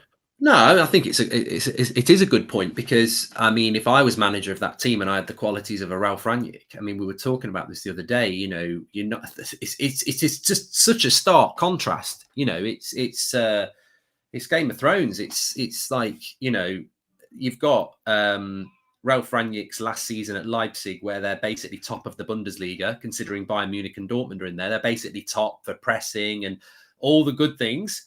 And then United this season under Ollie were basically bottom for all of those things. So, even if Rangnick can't replicate what he did at Leipzig, he's still going to be somewhere near the top. And Ollie was somewhere near the bottom. So there's a massive change. And as you said there, Ronaldo scored some cracking goals this year in a team that doesn't do chances, really. So you've only got it up a little bit. And that same guy is going to still be is going to be there to put those chances in. And that's going to be more results for United. So the run of games we've got, I mean, talking about that very quickly, because we've only got 5 minutes till the start of the match, but the run of games we've got, this is probably one of the more difficult ones when you consider it's Norwich, Brentford, Brighton, I think it's Newcastle, Burnley. I mean, they're all potentially difficult. We know what the Premier League's like. Burnley got a draw at Chelsea, but there's a real opportunity if we can kickstart today with a win to really, go. Let's not forget West Ham are 6 points ahead of us in 4th place as well. So, there's a real opportunity there today. Yeah, this is best case scenario for him in terms of fixtures and like when he's actually coming in, and hopefully we'll be able to see him sort of, just make us just better. I just don't want to go into games questioning what our manager's doing, which is what we've had to do under Ollie, where we're going, why has he done that? Or, oh, that's wrong. This player's rubbish. I don't want to feel that anymore. I just want to go in and I don't feel that way coming into this much, just because I trust Ralph. I think with the squad we have, yeah, there's certain imbalances that worry me in terms of if we want to compete with City and Chelsea still, but our squad is so good that with a good coach you'd expect much better. And I wonder what direction he takes it. Does he go to Goldbridge? Does he just go, no, I want us to play the way I want to play and how I've always played? Does he like certain players? Does he not like some? Like, all these things will be answered over the next sort of couple of weeks. But today I think it's too early to answer them, which is why, again, I'll reiterate before I'm gone, let's not get too dramatic about what happens today, especially just with lineup. Like, that's just so silly to me. Yeah, definitely. Well, look, we are only 4 minutes away from the start of the match, so I will let you shoot off Levin and get settled. You're on the fan forum for us tonight. This evening? Yep. I am on the Evening. fan forum, so be sure to come check that out after your player ratings. Yeah, it's always after your player ratings, right? Yeah, so I'm just thinking I'm getting completely mixed up. So it'll be about 4:30. It's not this evening. It'll be about 4:30, won't it? Because it's a 2:00 kickoff. We're just getting used to the timings. But no, it's really been good to have a chat with you, mate. And I look forward to the fan forum with you later. Just very quickly, I take it you're going to go with the positivity that we're going to win this game. Yeah, I'm going to go with a 2-1. I still think we'll pretty likely to concede a goal. I just don't think you'd be able to do enough changes to like the defensive framework for us to just all of a sudden get a clean sheet. I will actually give you a prediction, and it's a prediction that I'm stealing from somebody else, and I forgot their name, so sorry, but I think we could score from a set piece because Crystal Palace are like the worst team in the league from conceding set pieces, and you've heard Rangnick talk about how, 30% of goals in football are scored from set pieces, so we should spend 30% of our training working on set pieces. Yeah, I remember this. He's not had much time to actually do much coaching with the players. Maybe he just emphasized, look, guys, let's do this routine. Let's work on this. Eric Ramsey, what do you think is our best routine? I think we could go out there and score from a set piece. So I'm going 2-1. Who's going to score the set piece? The obvious answer is obviously like Slabhead, but maybe McTominay. Like McTominay. Yeah, do you know what I mean? Everybody. The redemption. McTominay is probably the least favorite Manchester United player right now. So for him to score from like a corner would be brilliant. So I'll tell you what, nothing would please me more than McTominay getting man of the match, because that to me would emphasise clean slate and mess with so many people's heads who'd go, "You've been calling him shit for a year." Yes, that's what a clean slate is, you bloody idiot. So I would love it, absolutely love it, if that was to happen. But no, I went 4-2. I think that I agree. I think that probably been a bit over egging the pudding, but I do think we've still got defensive frailties, and I think Palace move the ball very quickly, and I've got a very mobile front three. So I think we'll get goals, which would be nice. But we'll see. I'm looking forward to it. And I'm not singing. I'm going to sing on Christmas. For everybody that keeps asking me to sing, I'll sing on Christmas. A bit of Mariah Carey. Give me some recommendations, and we'll get that sorted. So enjoy the game, everyone. See you guys all later. I'll speak to you in a bit, pal. Big up to Levin for coming on there. And I think, you know what? We've just spent half an hour chatting there. And the amazing thing is, and I said it before he came on, is that this is the same team that got picked against Arsenal. And everyone was like, oh, I don't like that team. Same 11 players. And in the main, we're all quite excited and positive. How is that? Well, it's because of the coach. And it's because of the coach's principles. And it's the same. This is, it's not a head mess. It literally is because of the coach and his principles that we're excited, even though it's the same players, a lot of the same players that Ollie picked. All right, the fullbacks, Shaw and Wan-Bissaka. I mean, they're not probably, Shaw's not fully fit, and Wan-Bissaka, is only just coming back as well. But that's basically the team that Ollie picked. And yet we have a totally different mindset. So very interesting. Please smash a like on the video. Popcorn's at the ready, says Gibran. If you are in the UK and you can't find anywhere to watch it, Radio 5 Live. I think MUTV have a radio commentary as well. Obviously, get in the chat if you are watching or you are listening, however you're doing it, to let us know what your thoughts are, especially in the first 10 minutes. What are your thoughts? What are you noticing? Want to read loads of those out. And please subscribe, bottom right hand corner of the United Stand, part of something new hopefully. But just before we start, keep your eye out for Conor Gallagher for Crystal Palace. They're very mobile in the front three. Edouard's a good player. He's not even starting. He's on the bench. So we're playing a Palace side that's not got injury problems. Ezzy's on the bench for them as well, who's a good player. So and they've been a decent team Vieira, but it's a new United. It's a new start. It's a reset. It's not complete reset yet because he's still picking the same team. But look, it's these 11 players get the first opportunity to impress.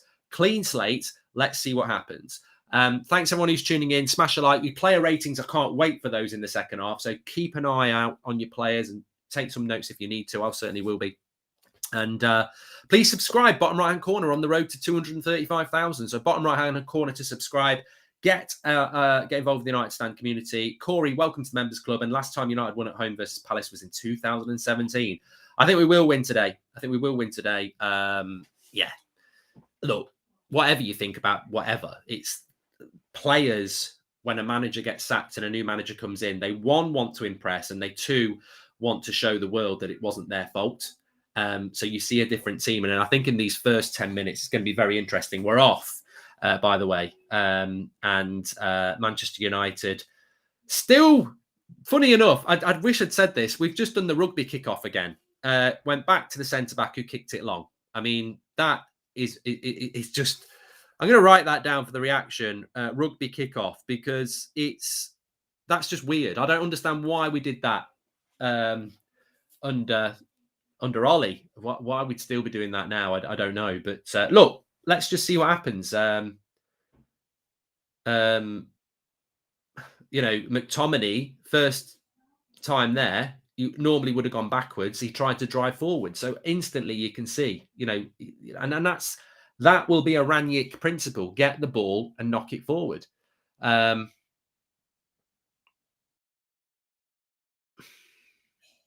mean, Fred might be getting a yellow card in a minute. It's very late. I can see us starting with a much faster tempo than we've seen. Here we go, says Joseph Spiteri. And I'll be very surprised. Your thoughts on Rashford and Greenwood? Both were strikers with great goal scoring records being moved to the wings, says James. Yeah, but we've seen that with Thierry Henry. Fred's not going to get booked. I don't think there's any. Some people were saying there might be a red there. Hi, Mark. You must be disappointed like the rest of us that Donny's not starting. No, I'm not disappointed. It's the start of a new era. Let's see. Fred's not been booked, by the way. The game continues on.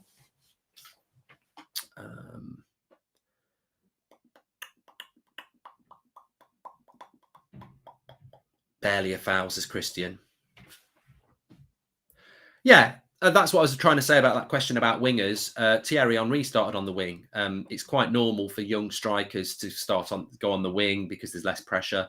Corner to United, hoping Ranić is using this game to analyse the status quo, even he hasn't had much time to implement tactics, says Yakov. But you know what? This is the first few minutes. You can already detect Manchester United playing more on the front foot.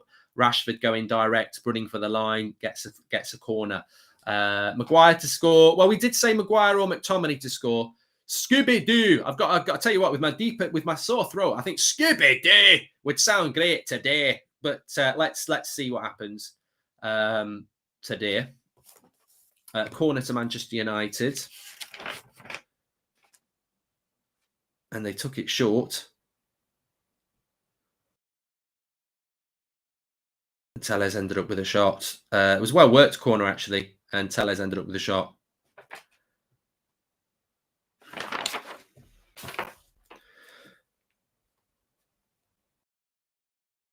Just wanted to take some notes down there. Yeah, well-worked corner. And Tellez just shot not particularly far wide as well. United's press working really, really well again.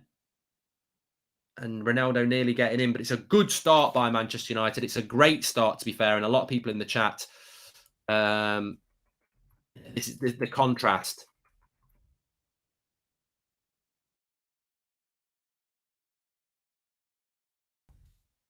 And energy. Ollie spoke so long talking about energy, and this is proper energy from Manchester United. This is a proper start. Another corner, and Palace are going to expect United to come at them for the next first 10-20 minutes, but the press and energy from Manchester United is going to be very, very good.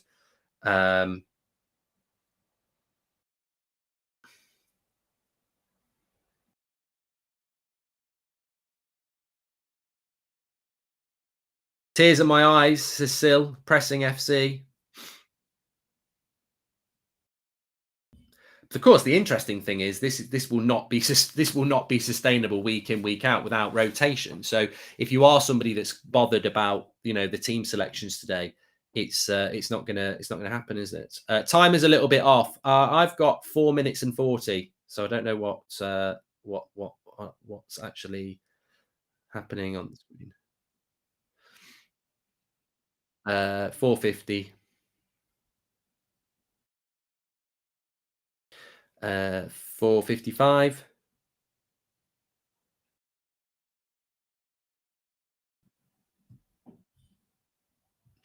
Unfortunately, you will get a lot of different timings today. If you want to sync in with us, you can do. We're doing this through, Radio 5 Live and but if you're watching it in your own countries, you're going to get very different. It's not on UK TV here today, unfortunately. So there will be different speeds, everything. But United strongly on the front foot here. Finally, a manager is on the touchline all game instructing tactics, says John. And the difference is overwhelming. I'm worried about fitness on the second half, says Franco. I don't know whether MUTV have got the commentary. I used to listen to the MUTV commentary, but I found it was, so far behind. I prefer 5 Live commentary, to be honest with you.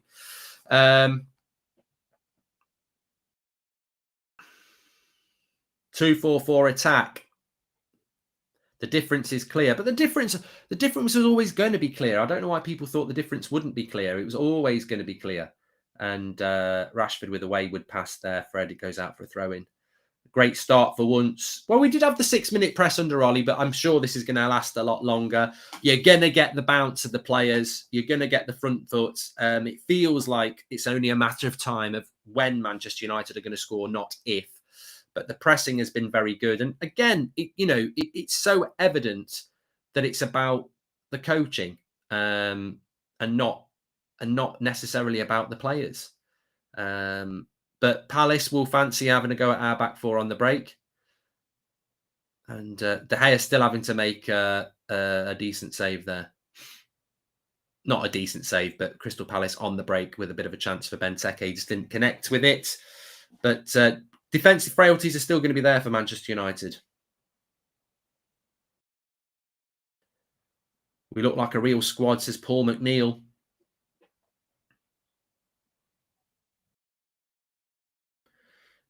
Good to see McTominay loses it, but Fred very close to him to win the ball back. But then Palace win it back again.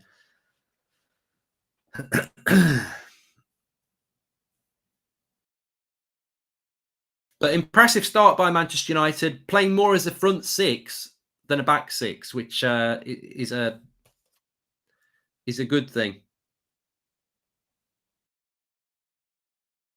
I'm going to be taking a lot of notes in this game because of obviously it's just the first game of the Rangnick era and the differences are going to be massive.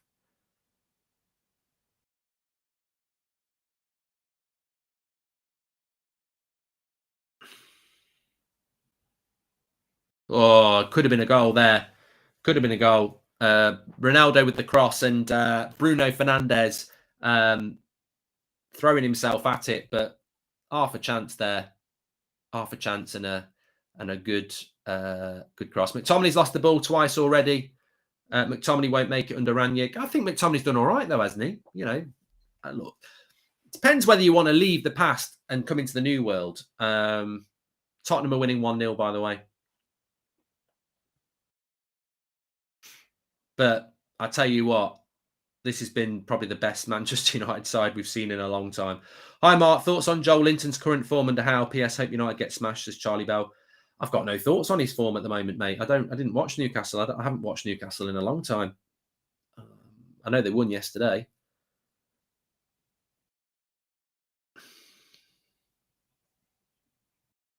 One thing I haven't really grasped, and I don't know whether anyone else has kept an eye. Another shot for West Ham, Crystal Palace there. Love the 4-2-2-2. How high do you think the defensive line is playing? Because I think that is something that when Varane comes into the team will certainly play a lot higher. Some people are saying that McTominay doesn't look comfortable. Some people are saying he's playing well. Sancho is definitely playing very, very centrally, close to sort of Bruno, who's playing to the left with Rashford tight, close to Ronaldo. It is a 4-2-2-2. You're right. It is. We're playing very high already. Wing backs providing the width. Full backs providing the width. So there's a positional change as well. Chiarte is a beast, says Paul. Well, he is a player to keep an eye on. So, yeah, very much a 4-2-2-2 with the fullbacks providing the width.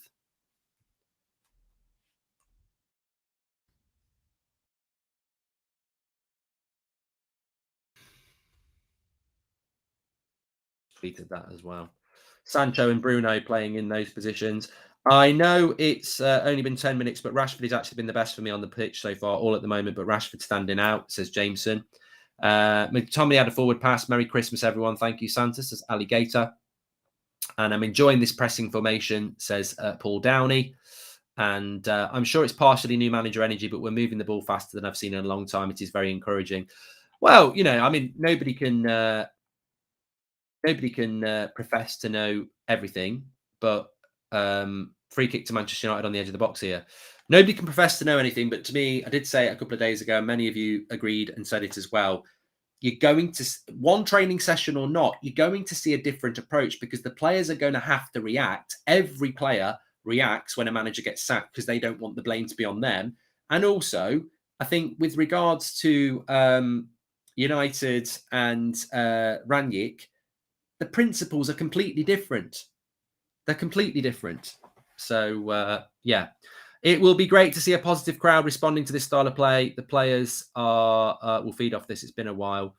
Free kick to United. Ronaldo's over it. I thought it might be in a sort of area that Rashford would hit it from, but Ronaldo's going to take the free kick. Yeah.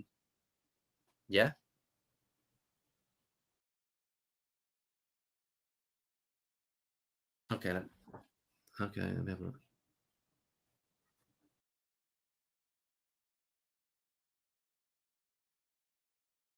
Okay. I might disappear in a moment. Ronaldo's free kick did just disappear. It's gone over the top.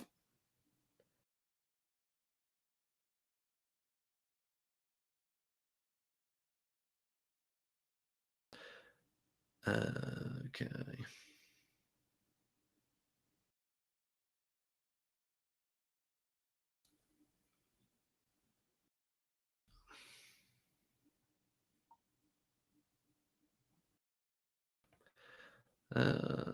Let me just move to...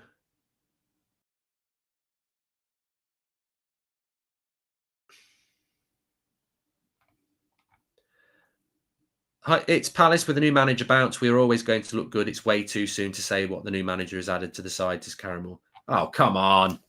Come on. Have a little bit of class, mate. McTominay still with so much back passes, says Leo. I'm trying to, because I just think...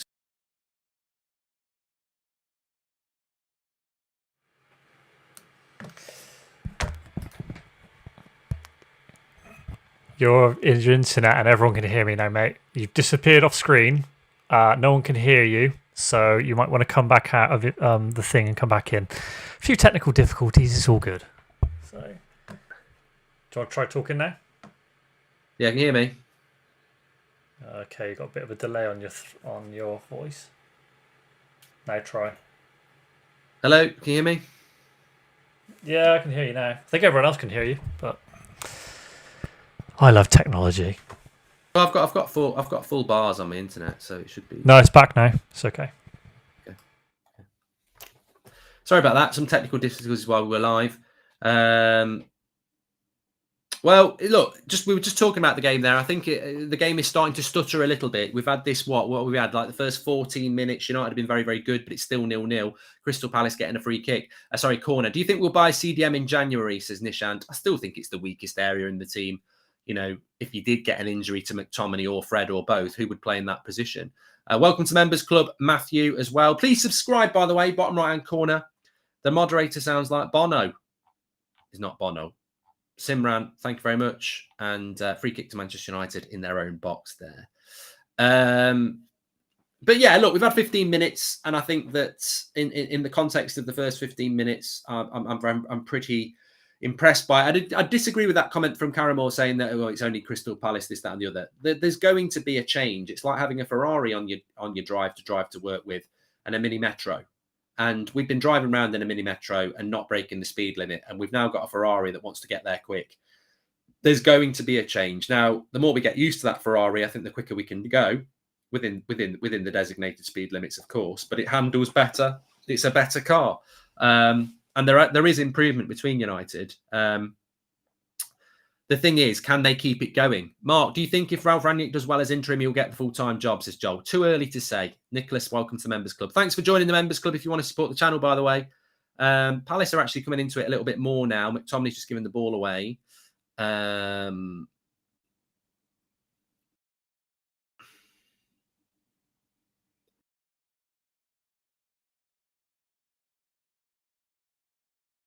What I can do is I could just plug back into Ethernet if you want.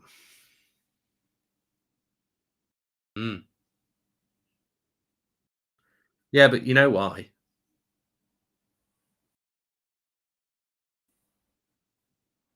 Mark, I'm loving the press and coordination. I hope Ollie is watching, says Christopher Day. And Ronaldo's work rate off the ball has been brilliant, says Simran. I'm loving these feedbacks of analysis. But yeah, we're definitely sort of playing a 4-2-2 at home, which I like to see as well, using the attacking talents of Tellez and obviously Delo to get forward. But, you know, we've got to be careful defensively as well. Hi, Mark. Please call my son Daniel a prat. I've been meaning to go for a long time, but I think he'll take it better from you, says Simon. Okay. Yeah, probably better from me, Simon. And McTominay up to his old tricks, says Robert. And Lindelof's been great, says Tom. Okay, let me just sort something here.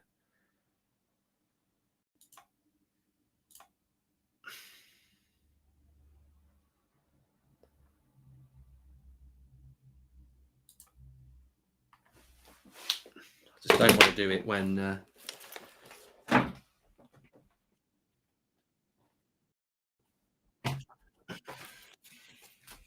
it'll do it automatically. I'm just there we go.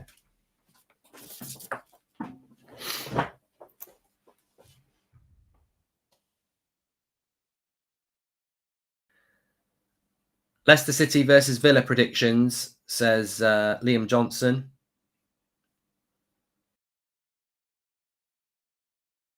I tell you what, Ronaldo nearly scored there. Ball over the top. And he couldn't take it down. Couldn't take it down, but he does win a corner. We're looking so good to... What? Yeah. Please say hi to Frankie. He doesn't talk to me when you're on, says Amber. Domestic Bridge. Frankie Mulvey. Talk to Amber.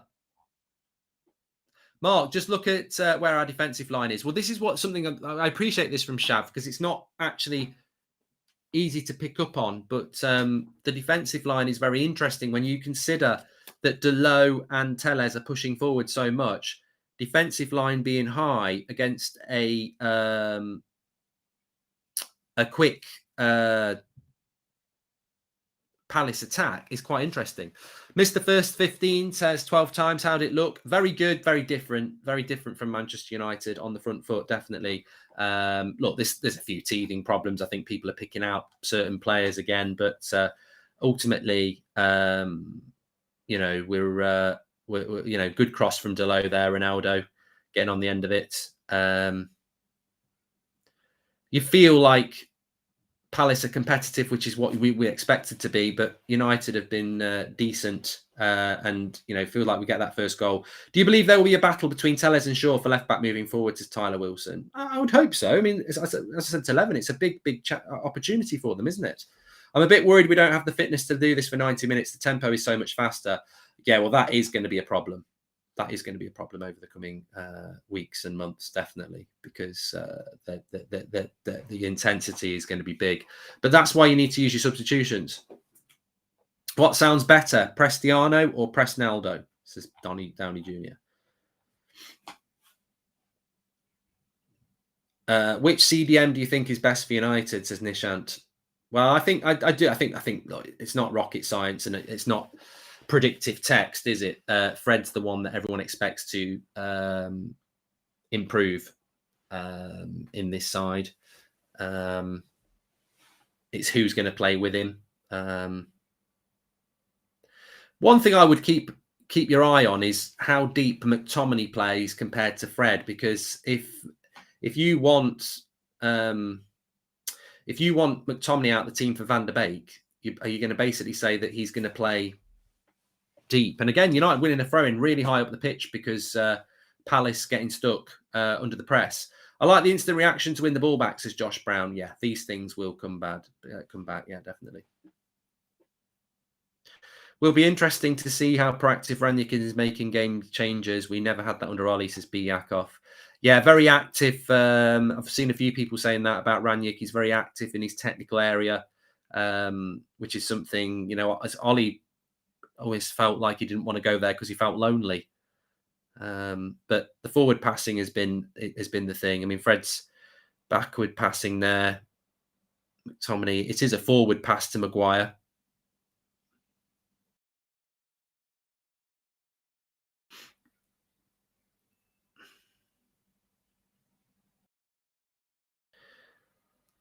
Anyone? Okay. We're playing so good, says Hassan.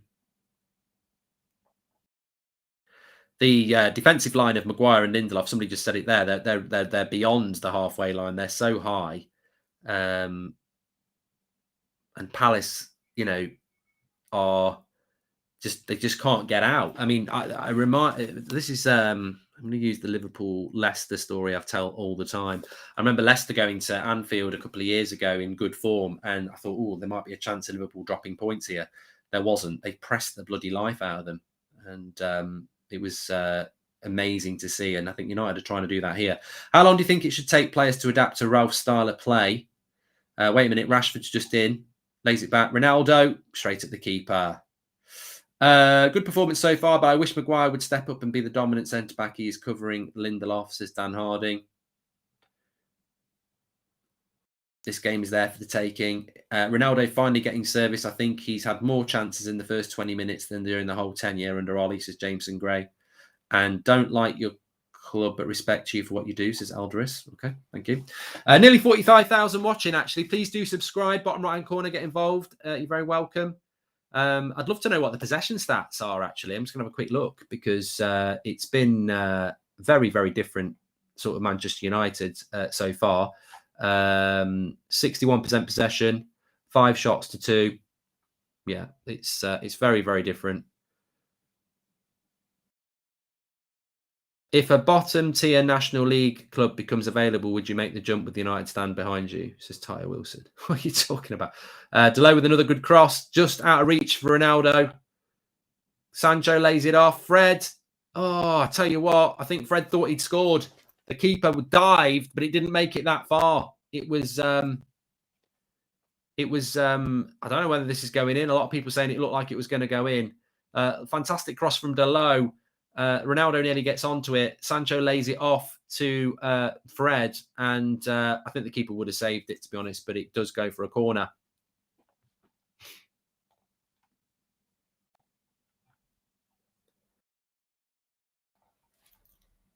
Another corner for Manchester United.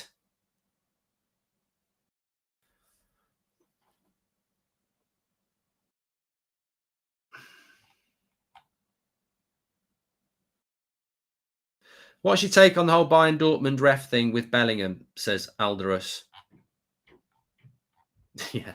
Well, I haven't really got time to talk about that whilst we're watching the match, but Bellingham basically after the game says if you appoint, basically accuse the referee of cheating. Never change. Excellent play from Lindelof. This is exciting. Come on, Red Devils, says Karan.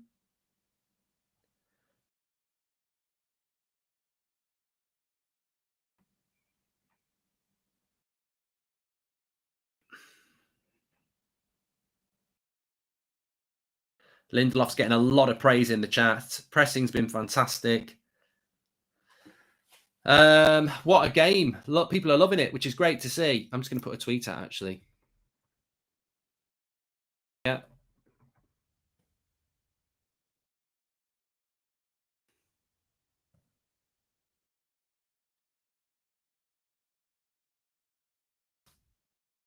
Well, I mean, I feel the justification, which I'm sure many of you do as well. I've just tweeted it there. This is the best game United have probably played in 6 years, and it was the coaching. And you know, we can all do this, you know, Ole Gunnar Solskjaer is a legend of this football club. No one's ever going to take that away. As a player, as a coach, we were severely lacking, and it's not disrespectful to say that. This is it's just ridiculous, really. I mean, Bruno's just had another shot there. Keeper's got a save to it. Didn't catch it clean. We genuinely look like we're playing fast forward today compared to years past, says Wagner. Well, the thing is, the crowd are responding to this in ways that they haven't responded to things in 6 years. Like, this is more Manchester United. Sir Alex Ferguson will be loving this. It's just been completely different from Manchester United, and there's more fluidity. You know, passion, energy, desire. Rangnick be like, screw that, let me show you what a cross is, says Yakov. And United playing on a knife edge as America. I mean, look, we wouldn't. We're at home. I don't think we would play like this away to Anfield. We wouldn't play like this there. How long will this last? Oh my God, that's what she said, says Christopher Dar. I mean, the only thing we haven't got is the goal. We're what are we? We're sort of 25 minutes in. I don't know what everyone is on about. Lindelof looking like he's fitting the rail system way more than Maguire. Sorry on how much better he is on the ball. And again, Ronaldo sort of getting a shot off, but it's blocked. Red Fred Redemption, says Venomous Vepton. And Fred was a player that many of us said could work under this system. De Gea will be playing as a sweeper keeper. Yeah, the defence is so high. Can't wait till they have had 10 training sessions, Mark. All the best to you and your family for the holidays, says Brian Spence. And McTominay getting a shot in there, blocked. Relentless FC, says Sagar. Are you loving it like that, says Joanna? I just want the goal. Leeds are winning 1-0.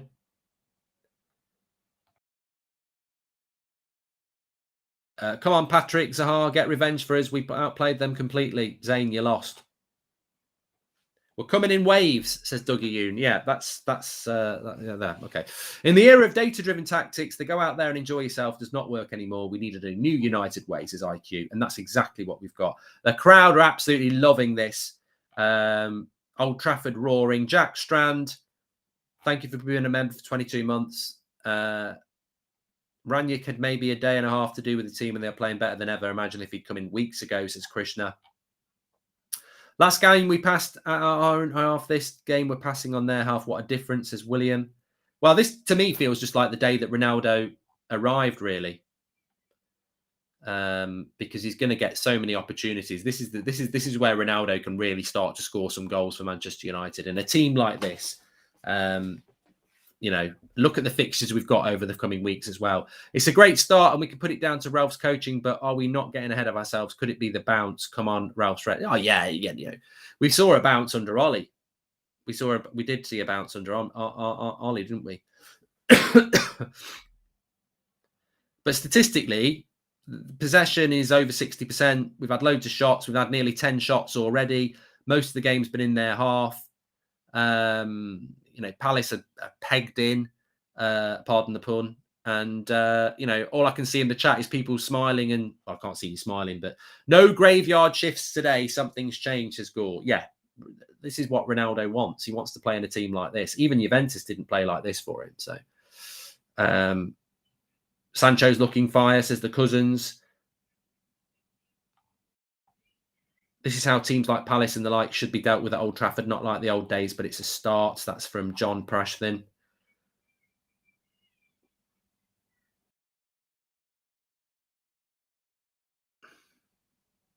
Just missing the goal, says Bigger. Yeah, and look, there is an element of bounce, of course. You know, players are playing for their future now. So it's not like, oh, all he had is playing negative. Rangnick wants to play as positive. Everything's fine. You know, there is also that element of players are playing for themselves, for their careers. Ash G, Sancho's looking incredible.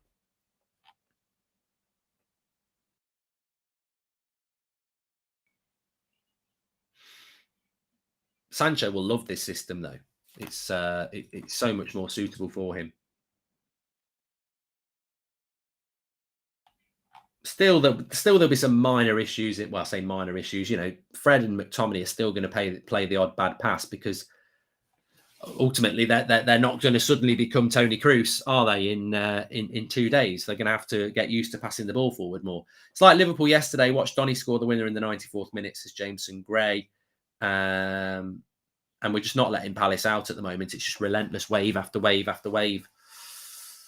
Some people are talking about Rooney for some reason. Breath of fresh air to see Ranić on the touchline, not one player underperforming, says Sanjay. Thank you for the super chats coming in, by the way. Please do subscribe, bottom right-hand corner. And Fred and Scott are moving as a pair, keeping a high line and pressing. Scott dribbling through midfield more than I've seen. They look better, says Sean Finity. Well, the reality is they couldn't look any worse, could they, really? Fred's just took a knock here, actually.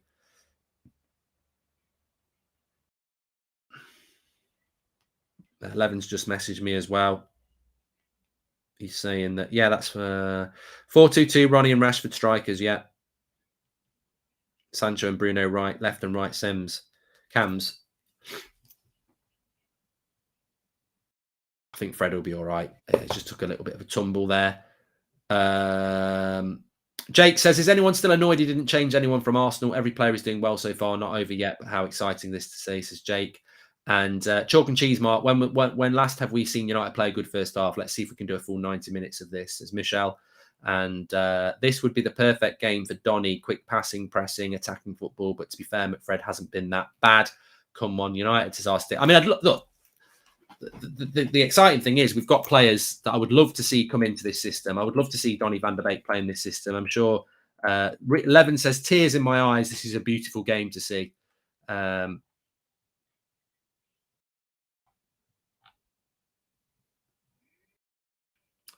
Some people talking about a red card here for Crystal Palace. No, I don't think it is. No. There's no talk of that from what I've seen. I don't even know if he got booked. What's for dinner, Mark? I had stew. Roof of the net. Deflection. Mark, our attackers aren't used to being so busy on the ball like they are. Needs to be some urgency in winning the second ball in the boxes, says Pragash. Deflected from Tellez. This looks way too well thought out to be just a bounce, says Summerjit. Mate, well, you're contradicting yourself. How can you say it's well too thought out when he's only had one training session? Of course there's an element of bounce. There has to be an element of bounce in there. But you've got one manager who wants to play park the bus football, and you've got one manager who wants to play press the ball football. So we're going to see a big improvement. Klein got a yellow card, by the way.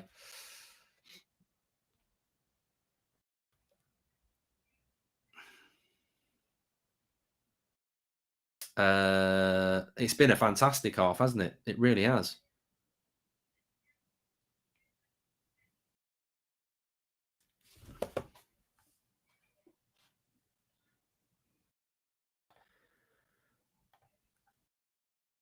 Give me a reason why Ralph can't do a 2-cal and win as the Champions League, says Michelle. Because we're half an hour into a home game against Crystal Palace who've lost their last 2, and you're saying we're going to win the Champions League.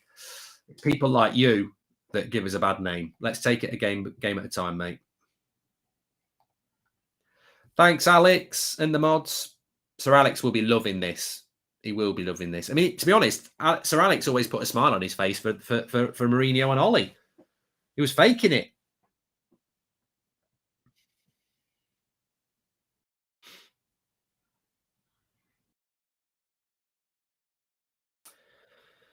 It's amazing what can focus a player's mind when there's a proper coach on the touchline and they know if they mess about, they'll get subbed off. Like, there's a different mentality. The mentality before, I mean, you imagine if you're Harry Maguire or Scott McTominay or Marcus Rashford before today, you know Ollie loves you. You know he's going to pick you no matter what.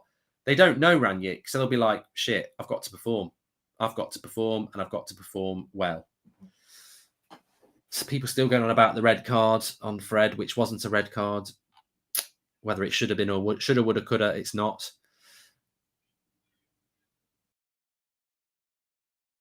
Sancho's been superb, says Ben.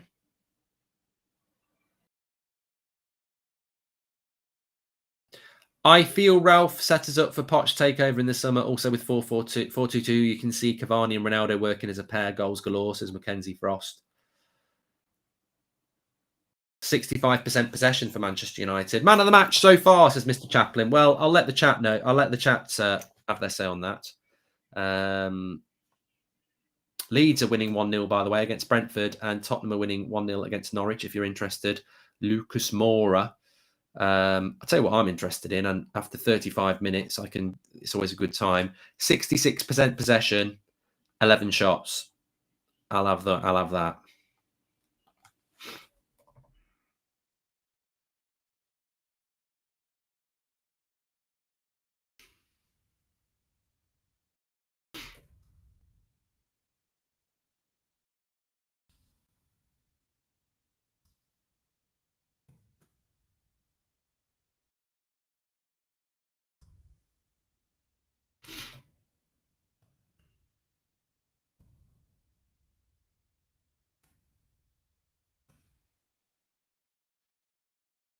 Of course, the only downside is that we haven't actually scored.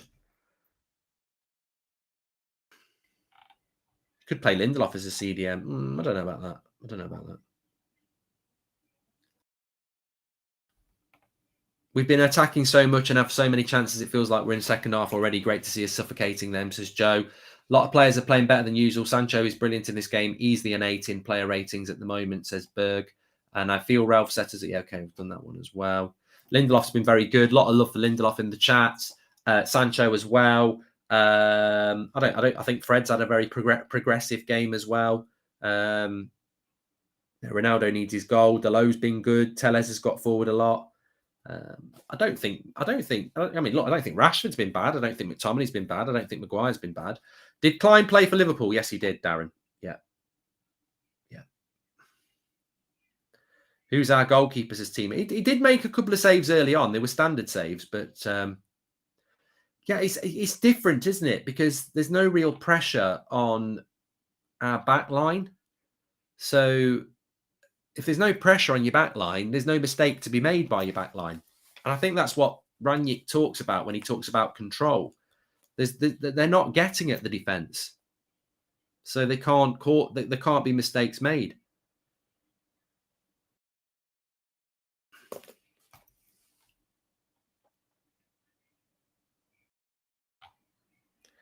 Jesse Spenceley, thanks for the super chat. Well, you can see the improvement in McTominay's game. I'm not saying he's been man of the match by any means, but you can see the improvement in him in the fact that he's not passing it backwards every bloody time he gets the ball. He's looking to pass forwards. Do you think Donny will come on next half? I would hope so. It'd be interesting to see how quick he makes substitutions, because the one thing I think Rangnick would say is that for all we've got, we should be in front. Adair's got the ball now.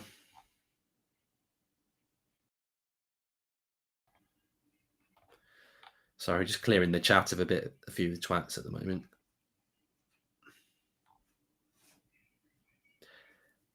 I think you'd be hard pressed to give any United player lower than 7 out of 10 at the moment, but Palace did just get a shot off there. And remember, it is 0-0. It's not like, we're acting like we're 3 or 4-0 up. And this just shows you how starved we've been as United fans over the last, I would say, 6 years, really. But, we're not winning a game, but we're loving it because we're actually playing in a way that if this develops over the future weeks and months, we're going to see a completely different United side. I mean, look, it's not beyond the realms of possibility that this game could still be lost, but it's the improvement in the way that we've played and the way that we've controlled the game and the way that we've pressed. Of course, these players are going to be going a lot on adrenaline here. They played literally 2.5, Thursday night to Sunday lunchtime is 2.5 days. So it is a big ask for them. But for once, our midfield is winning the battle. Just that alone is a huge improvement. I think that's a great point by Corey as well. Great point. Another cross into Ronaldo. It doesn't end up. Do you like the F1, Mark? Says Roy. I will be keeping an eye on it. It's at 5:30 today. Lindelof's long-range passing makes him a viable 6, says Sam. Yeah, but I don't think his mobility does. And this has been coming for a long time. It's about time, says Nico. It's a reset. It's a new United. I'm glad that De Gea's not man of the match, says JT. And it's also vindication for those people who didn't do it through any other reason other than, honesty, that the tactics were the problem under Solskjaer. And there's a free kick here. I feel that Ronaldo will score today. the tactics under Solskjaer were the problem, which is why I never really which is why I was so willing to give every player a clean slate, because we played pragmatic defensive football under Ollie, and the stats bore that out. Last 10 minutes have been a bit poor from United, says Panache. I think the last 10 minutes has been about energy, really. You know, you're not going to be able to sustain this forever.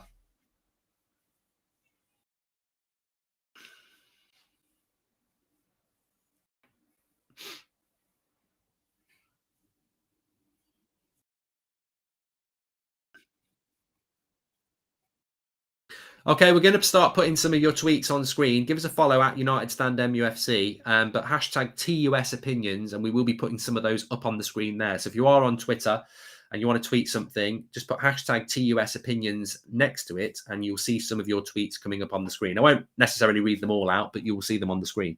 And McSauce is still bad mark, to be honest. There's no potential there, says John. Look, he's not. I think the last couple of games he's had 4 out of 10.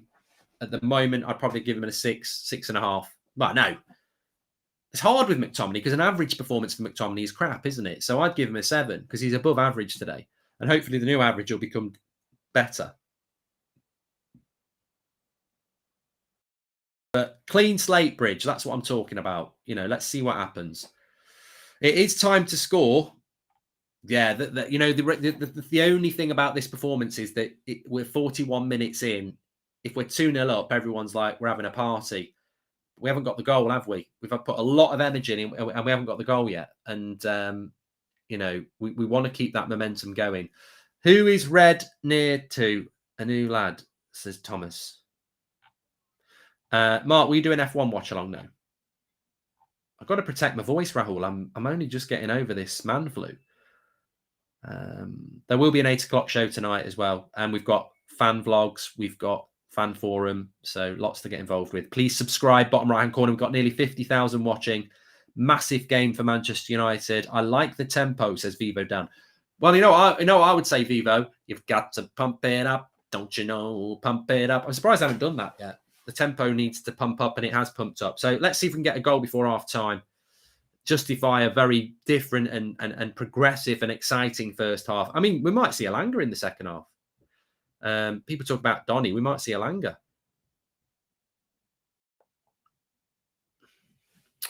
McTominay has been awful. Donny on at the half. Overall, better football being played, though, says Mike David. I mean, look. Specifically, do I think Scott McTominay is good enough to win a title with Manchester United in the midfield? No, I'm not convinced Fred is either, though. So, you know, I think we need to buy midfielders. Donny might not be the answer. Would like to see Elanga come on, says Darren. I feel that Elanga probably will come on, but would he bring him on ahead of Greenwood?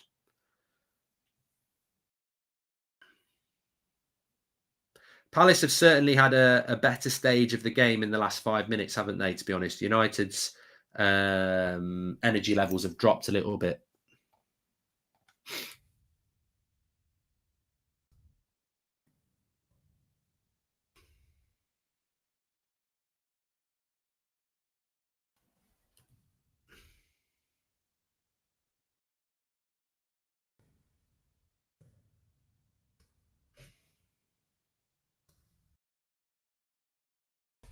Their energy levels are dropping a bit now, but I think the first half an hour more than justified a goal or two for United.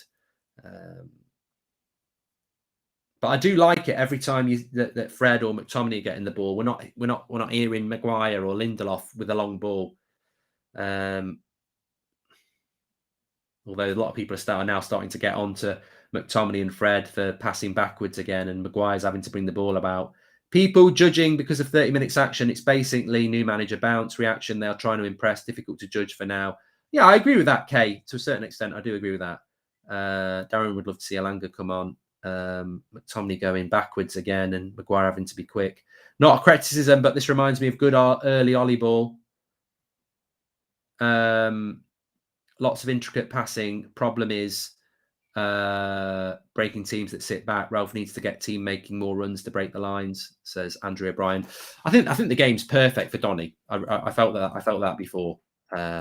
but whether he gets on or not, we just don't know. I mean, we're very near to half time now. It'd be brilliant if we could get one just before half time.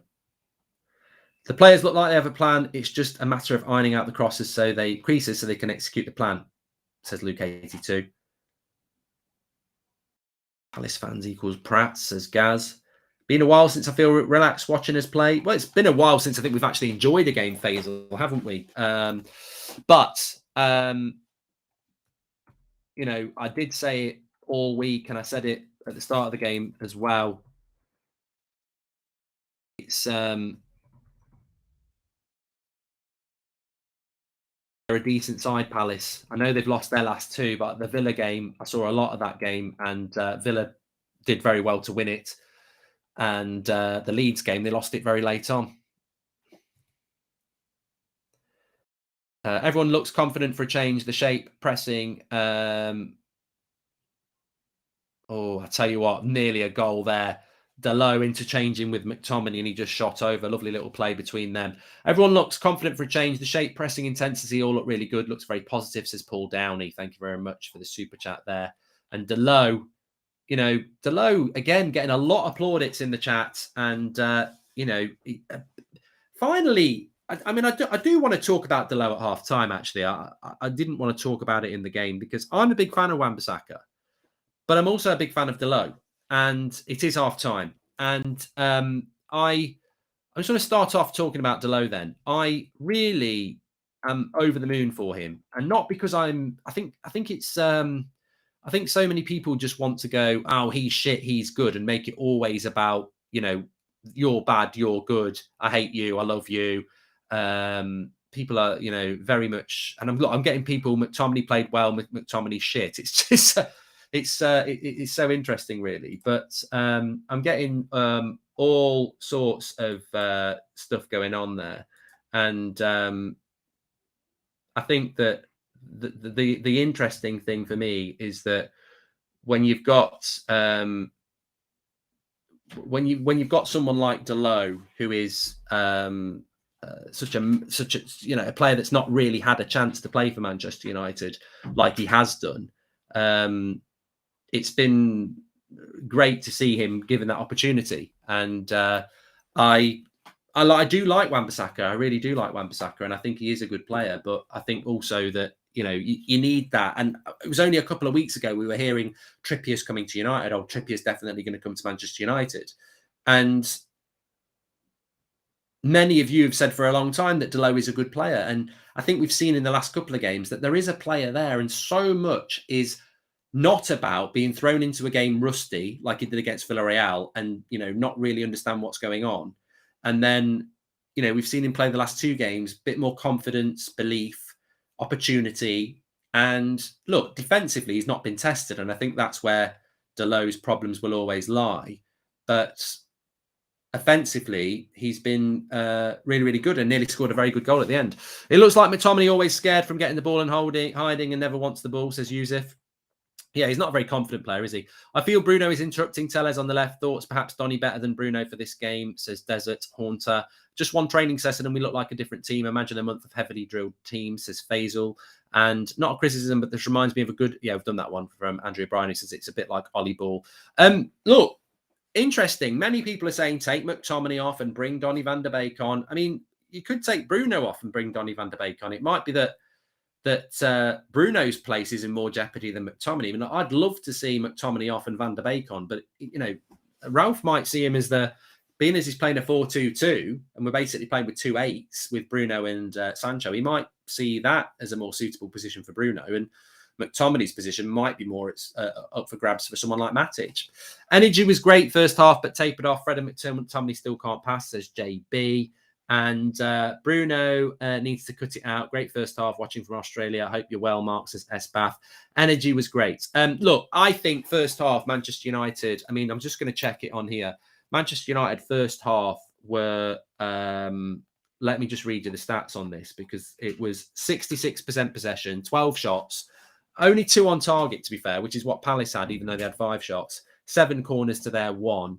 Complete contrast to what, you know, I think under Van Gaal, under Mourinho, there was times where it was like, we wouldn't even have a shot on goal in the first half an hour, sometimes the first half. So completely different. You could hear the Old Trafford crowd, unbelievable noise in there, genuine entertainment. And the funny thing is, it's 0-0 at half time. And yet there is so much positivity about that, because United fans actually have depth, in the sense that is not, it's 0-0. That's a little bit disappointing, but it's been entertaining. And we've been 1-0 up or 2-0 up at half time and played absolutely trash. So look, there's still 45 minutes. We've still got to win this game, but the difference in that first half, and there was always going to be a difference when you've got one manager that is pragmatic and defensive and plays with a back six, and another manager in Ranić who wants to play with a front six and press and move the ball quickly. And it can only get better, can't it? Please subscribe, by the way, bottom right corner. Mark, I can't remember the last time we played this well in 8 years, says Summy. Mark, did you notice everyone pressing except Rashford, just Chidara? I mean, Rashford was sort of like lively for the first 15 minutes and then sort of disappeared a bit. I don't think the left-hand side did as well as the right-hand side. I thought Sancho and Ronaldo did really, really well. Delot was more in the game. I don't think the left-hand side has worked as well as the right-hand side. So Rashford, Bruno, Telles haven't really worked as well as the other side, but maybe that's because the Palace right-hand side has worked better than the left-hand side defensively. I don't know. Bruno Ronaldo, goals incoming. Our team has kept the composure and is playing really well. Ronaldo's headed pass for Bruno was gold. United is back, says Ronald.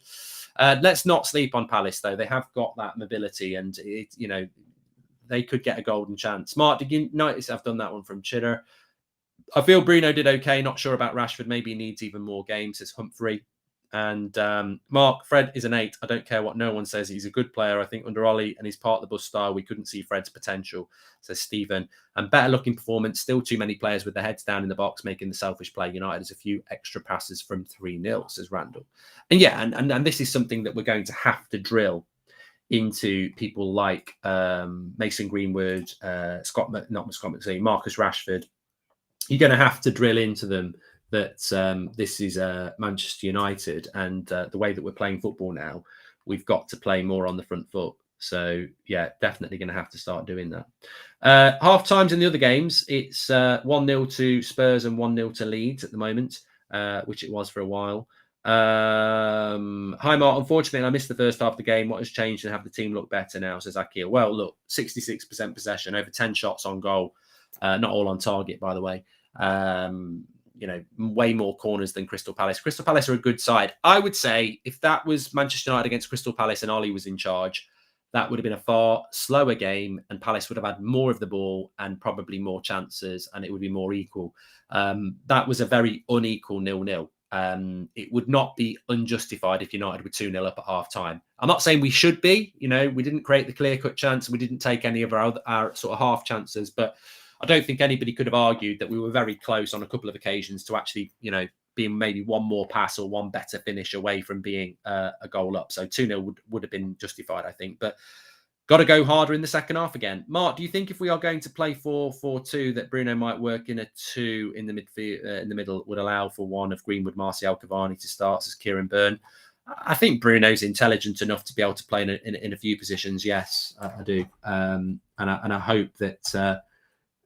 look, for me, I still think that I would like to see a development of the midfield too. Fred and McTominay, I'm not unhappy with. I'm not unhappy with them. I don't think they've played badly today. I think the problem with those two is that they've played badly a lot. I don't think they've played badly today. My question is, could we have a better two than them?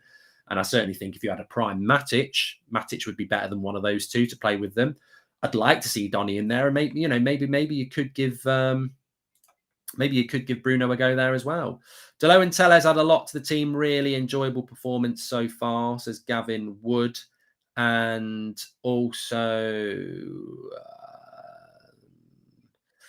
good energy and pressing from midfield. Some wayward passes. Rashford positional sense lacking. Great interlinking in the front seven. This is positive, says Nitin. And the only thing letting us down is the lack of ability from some of our players in the key moments. Can definitely see a new style of play, says Kevin Holness. Very happy with the performance and tempo so far. When we lose the ball, I'm loving the determination to win it back instantly. Pogba would be gold here, says Gary. Well, look, I like the mention of Paul Pogba actually, because I think Paul Pogba is a player that's not going to play with us until after Christmas. But I think Paul Pogba might look at this situation and quite like it. So Yeah, but we don't need to talk about that massively at the moment. Scott looks a little better, I would say. 60 put Donny in, says Ruben. And Chris Shield says, it's been a long time since I enjoyed a first half like that. Bring on the second half, says Chris. I definitely think we'll see Donny van der Beek or Nemanja Matic with at least 25 minutes to go, because we did play on Thursday night, and there's 4 positions there that worry me a little bit in relation to their key pressers. McTominay, Fred, Bruno, Sancho. Well, Donny can play in 4 of those positions. Matic can only play in 2 of those. So I'll be absolutely stunned if we don't see Donny van der Beek, because he can play where Bruno plays, Sancho plays, McTominay plays, and Fred plays. And that's the genius of the 4-2-2-2.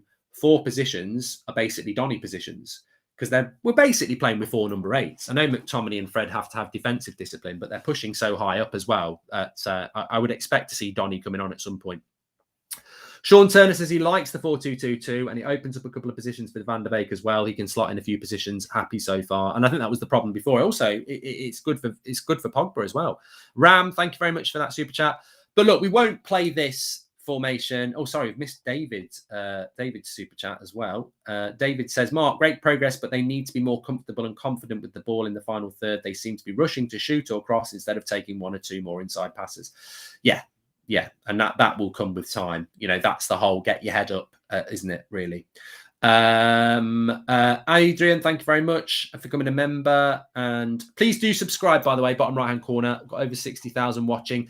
Player ratings second half. I'm so excited. We do this for every game, but obviously this is the start of a journey, and it's also a performance where a lot of people are playing really well. Player ratings will come out in the second half on our website. I'll drop the link in. It'll be on the UnitedStand.com. You mark every player out of 10, 6 being the average, put a star next to your man of the match. So we'll see what happens with that.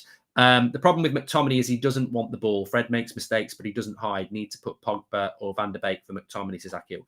I think the big problem with McTominay is he's tall as well. I think when you look at the way, when you're playing a 4-2-2-2, it's tight, it's mobile, and that's why it suits people like Fred and Bruno and Sancho, because they're intricate little players. And I know, look, to call Fred intricate is a bit of a joke, because his first touch can be bad and his passing can be bad. But you know, McTominay does these little bunny hops, doesn't he? And he likes to take a touch, and he's been a lot better today. I would give McTominay a 7 out of 10 on that first half, because he's been so bad recently, and I thought he's been okay today, better than okay. But clean slate and all that is fair enough. But yeah, look, I think we desperately need to buy somebody who is going to be our superstar in that too. I don't think we've got anybody. Matic is too old, and I don't think McTominay and Fred can be that superstar 6 that we need. So, you know, I think it's going to be a problem no matter what. A lot better from the team there. I think Maguire's better there. McTominay panics too much. I see goals coming, says Jay. It's almost like you get energy, trust, and desire when you play with good tactics. What a weird concept, says Jacob. Well, look, I'm not going to look back. I'm only going to look forward. What I would say is that, Mark, do you think we will have subs in the second half? 100% Ram, I do. What I am going to say is that I always knew it was the coaching, and I think most of you knew it was the coaching, and it's very obviously the coaching that was the problem. You've got players playing there today way better than they've played for a year in 45 minutes under a new manager. It's so much down to coaching, and it makes you think, you know, when you do these combined 11s and it kills you because you're like, I can't put Pogba in, I can't put Bruno in. Even though I think they're really good players, I can't put them in because they're playing shit for United, and you have to put Liverpool midfielders in, like Jordan Henderson and stuff like that, because they're playing well for Liverpool. What today has taught me is that if Bruno was at Liverpool or Pogba was at Chelsea, they'd be playing as well as those Man City players do and those Chelsea players do, because they would be coached properly. I feel that our good players, their careers have suffered over the last 3 years. The development, I mean, look, even Rashford first 15 minutes was a lot better. Development from proper coaching. Welcome to the members club, Prem. I remember in the summer when we were linked with Trippier and Ancelotti really wanted Delo, and you said he wants him that bad, we should keep him, says Tristan. And hi Mark, hope you're well. One little thing I think is the players don't rate that many touches to switch the play, says Isaac. I love this so far. I think we could do with some more football brains on the pitch, quality ball handlers. I think Delo has been quality so far. Well, I started the half-time with it, and I'll end the half-time with it. Very, very happy for Diego Delo. I don't want Trippier. He's 31. I don't want Trippier. Keep putting your tweets in as well. Hashtag TUS opinion. They'll come up below. I don't want Trippier. He's 31, and Delot is a player that we spent a lot of money on, that a lot of clubs like. I think Delot is a prime example of what used to be the problem with Fred a few years ago, and is now the problem with Donny. People expect them to come in for half an hour and play world class. And sometimes players need 2 or 3 games to start to get better and better. And I think with Delot, look, I like Wan-Bissaka. I'm a big fan of Wan-Bissaka. So what? If you like him or not, that's up to you. But competition for places is key. And if Telles is going to push Shaw and Delot's going to push Wan-Bissaka, well, we've got 2 good fullbacks in each position. That's what we want. It's not about, I don't like Wan-Bissaka, I like Delot. It's not like, I don't like Delot, I want Wan-Bissaka. I want to see competition. And when you're playing in a team like this, you're going to need that. You can clearly see that even our centre-back staying higher up and pressed. I think Lindelof does a great job. I'm very impressed with how high our defensive line has been, Frederick, because we're not particularly quick. So I think I've been very impressed with that. But we won't play like this like we do today. Like Delot and Telles are basically, we played a 4-2-2 and the wings had to come, the width has had to come from the fullbacks. Now, if you imagine we were at the Emirates or the Etihad or Anfield, we wouldn't, or Stamford Bridge, we wouldn't be able to do this. So, this is a certain type of game, isn't it? Under Ollie, McTominay didn't really get forward. Same when he played Pogba, yet new manager and McTominay still not pressing, shows he's unsuitable for the role, says Galactic. This formation does look good, and I think Ralph's pre-game talks have worked. Things look crisper and faster. Well, Vinay, I mean, I'll probably talk about it in the match reaction because hopefully we'll be talking about a win.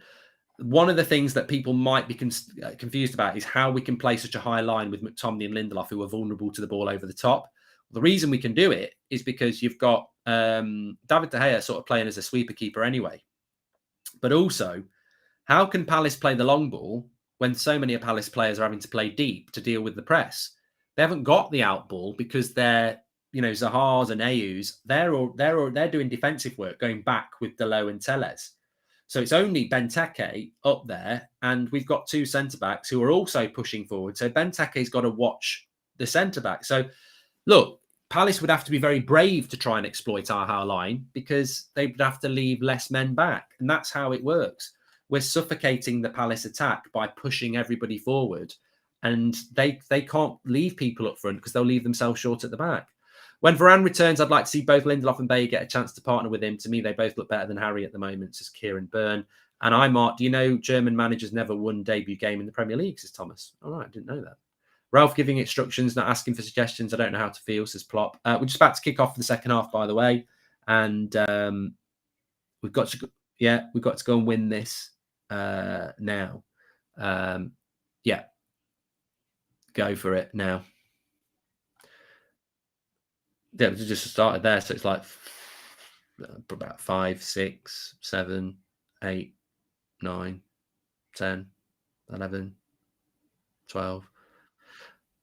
Ralph will consider this a huge success. Attack-minded, pressing, chances created, controlling the game with tempo. Palace final third, consistently pressured, says Greg. No changes at half-time. I wouldn't have expected there to be a half-time change. Half-time changes for me are either really tactical or someone's played really, really bad. I don't think it justified that at half-time yet.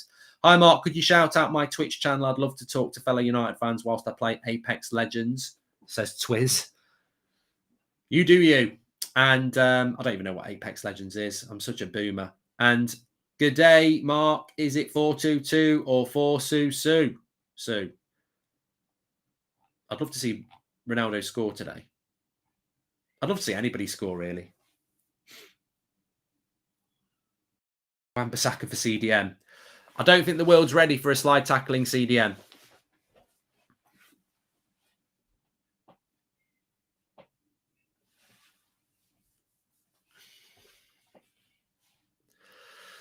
Let's go, United, says Gaming Bear.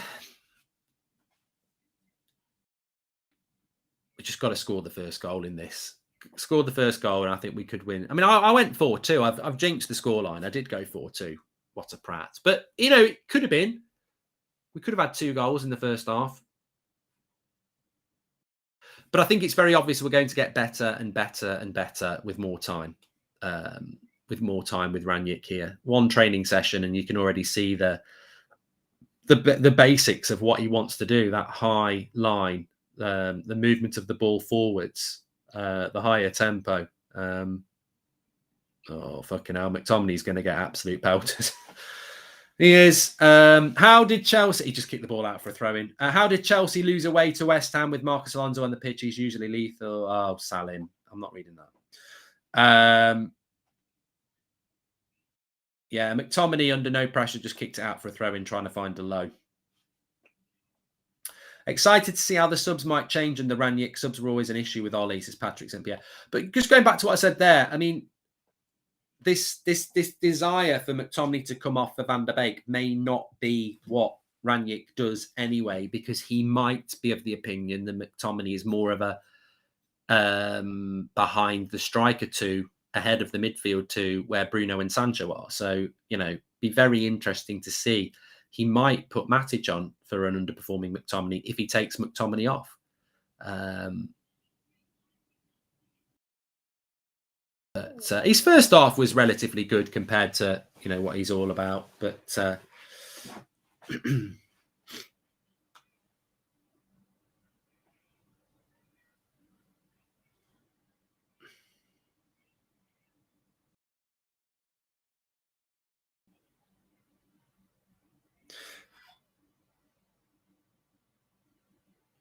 Lindelof bringing the ball forward.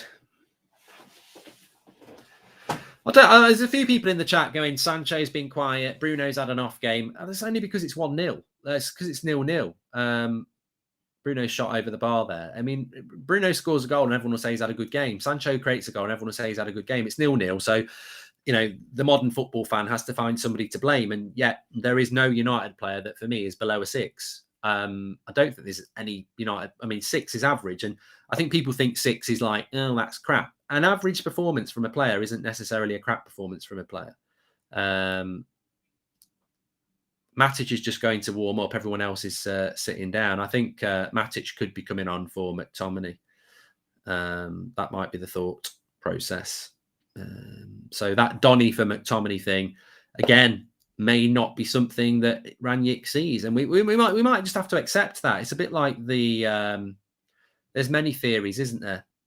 Many theories about many things. McTominay should be wearing a Palace shirt. That's his standard, says Brad Lewis. He does in my FIFA career mode. He went to Palace. And when I played them away at Selhurst Park, they had a big montage of him in the fans. Big mural. Mural. I don't know what they call it.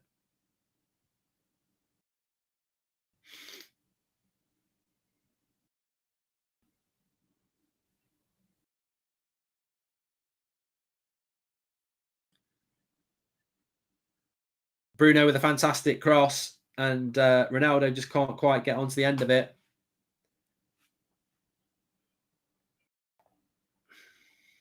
Okay, well done, Susan. Thank you. Just about to do that one myself. Shout out to the mods, doing a cracking job.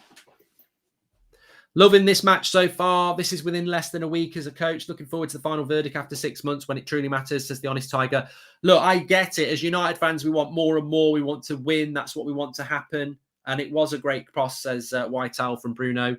We want that to happen. But look, have you been entertained in the last 12 months as a United fan? Very rarely. Have you been entertained today in the first 50 minutes? Yes, you have. Like, you know, sometimes you've got to take things and enjoy them as the progression happens. And, you know, it has been a lot better from Manchester United so far. And, you know, we just need to get that goal. And I'm sure we will. I'm sure we will.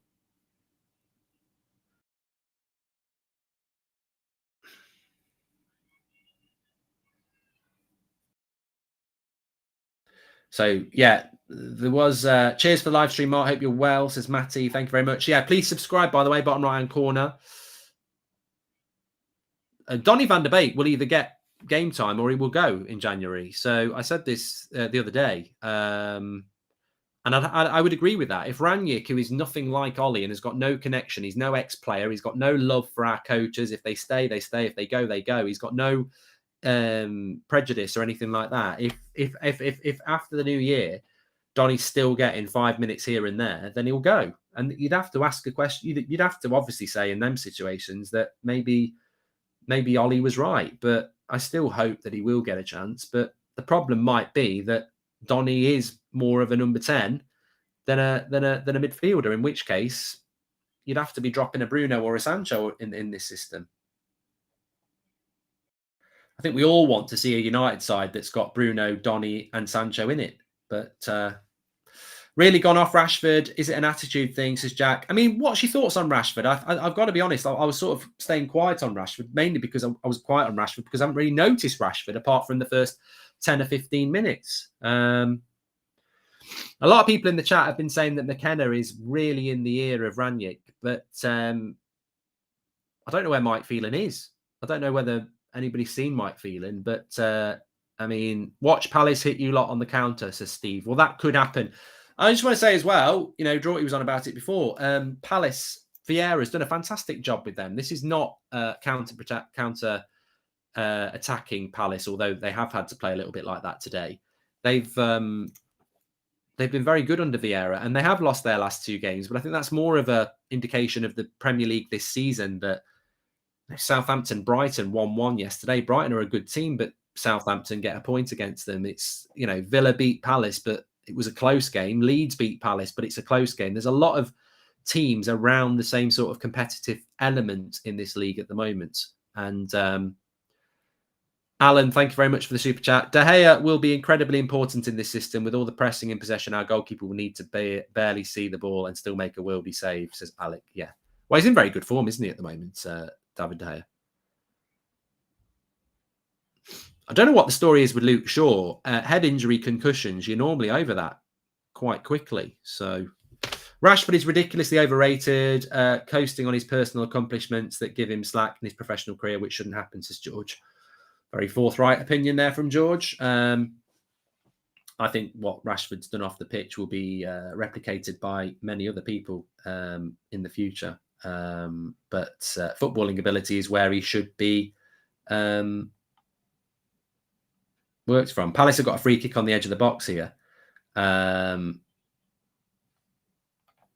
long till Neville claims this vindicates McKenna and Fletcher's tactics now unleashed from Ollie and Carrick, says David Mills.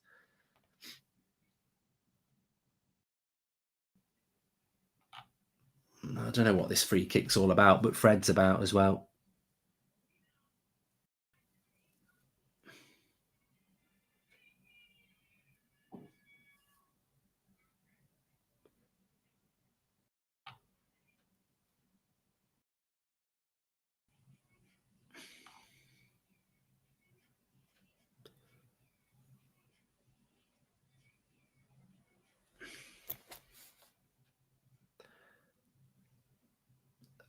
Some people are saying that Fred was the one who actually got fouled there. Lindelof, man of the match, says, look, is this system meant to be more cross-dominant or will it evolve to more interplay in the build-up? It just seems very wide crossing, heavy, says Tyler. It's not 1-0 to Palace, by the way. The free kick ended up over the bar.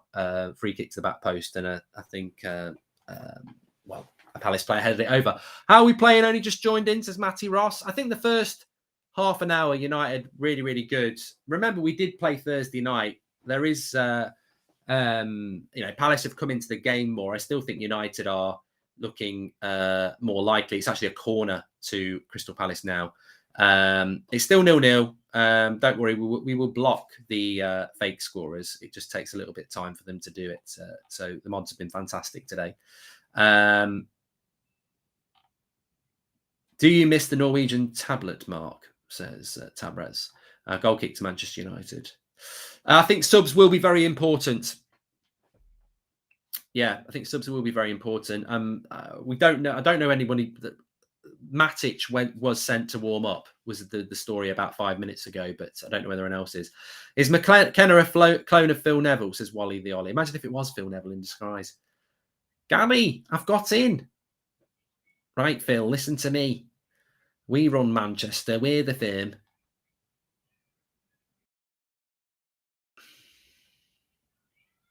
I feel like Palace are starting to get a foothold in this game. The energy is starting to drop. The press is starting to disappear this second half.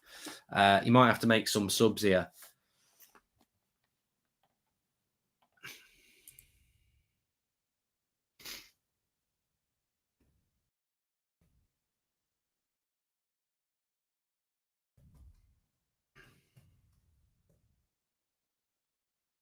Thursday night probably taking its toll a little bit. Remember, Crystal Palace played on Tuesday. If I was Vieira, I would be saying to them at half time as well. We played Tuesday, they played Thursday. Darren Fletcher. I mean, what is Darren Fletcher's role at Manchester United? Someone just said Fletcher's on the touchline shouting. He's meant to be the technical director. The technical director works with the sporting director, who is Murta. And yet, what is Darren Fletcher? He's an ex-United player who went and retired from Stoke, ended up as technical director, and now he's like a coach. Like, again, I've got nothing against Darren Fletcher, and maybe he'll be a brilliant coach for Manchester United in the future, but pedigree-wise, we need specialists.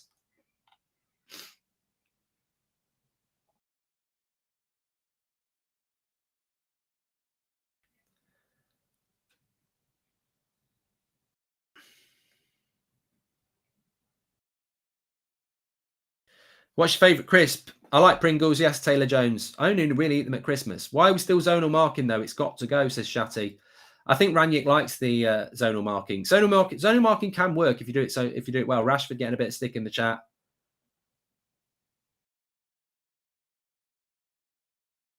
Try and do some skill in the box when he should have probably got the shot off.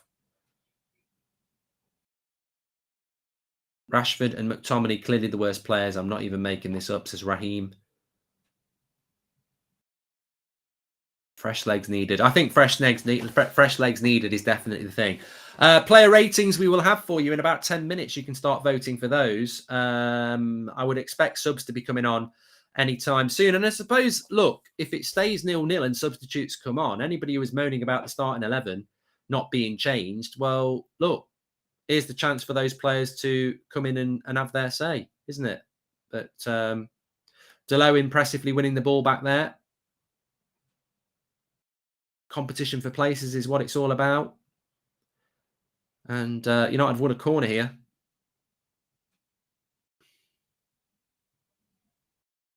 Rashford's making Gideon very angry. My mate Beasley could do a better job than McSauce, says James. I don't think... you know what? I get accused of having agendas against players, which I just don't. If they're crap, they're crap. And if they're good, I'll give it them.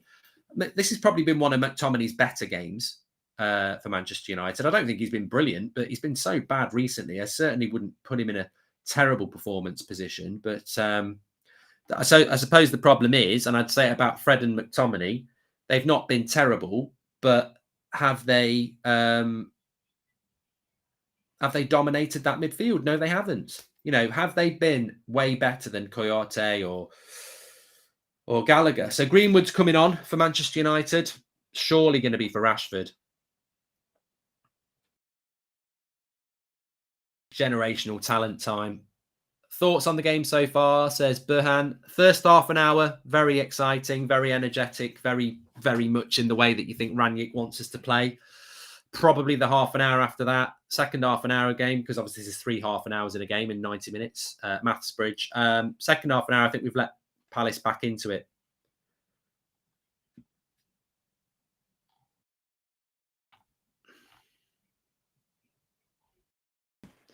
I would imagine it'll be Greenwood for Rashford, like Diesel said there, who's one of our members. If you want to become a member, by the way, if you see in the chat people with badges next to their name, they're members of the club, members of the channel. You can do that by clicking the member button, and your badge changes by every month that you are a member. So thank you to Diesel there. He's saying it should be Rashford. Greenwood stripped off and coming on. Stoke, grow up. It doesn't mean he's naked. You know, he's took his tracksuit off and he's wearing his kit. Might be Greenwood for De Gea, says Simple Chess. Yeah, I don't think we can go that attacking just yet. We could take Ronaldo off. Yeah, Ronaldo had a bit of a knee injury. Could be Ronaldo, but on performance-wise, apparently Leeds are now losing 2-1 to Brentford. Typical of Brentford, who've been a bit shit for a month, to suddenly start playing well when we're going to play them next week. Emil, thank you very much. I think Norwich, Brentford and Brighton are a very interesting 3 games for Manchester United actually coming up. Sancho off. Oh, my God. I'm stunned.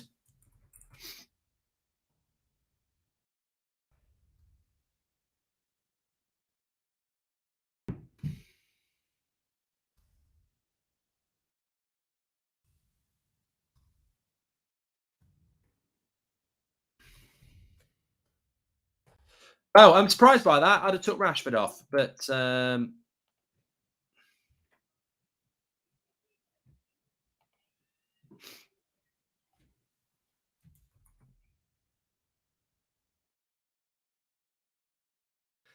need to keep the heads up, need to pump it up. I feel like the levels and the team is sort of drifting again. You know, that first half an hour of energy, it's drifted. You know, the heads are starting to drop a little bit. The hard work that needs to be done is, you know, dropping a bit. Alanga for Rashi later, maybe, says Alvin. Well, yeah, that might be an idea of his. You can only make 3 subs, can't you? Maybe it'd be Matic for McTominay next, and Alanga for Rashford. Then no chance for Donny today. Maybe not. And that's me. That's Jinxbridge, because I was like, he's definitely going to get on. I mean, you could have put Sancho off for Donny. Donny could have played that role, but I wouldn't have took Sancho off. I wouldn't have took him off. McKenna told Ralph he's not allowed to take Rashford off Favourites FC until the English lot go, says Michael Fetty. And welcome to the Members Club, David Adams. Let me just put that down there as well. Subs. 5. Okay.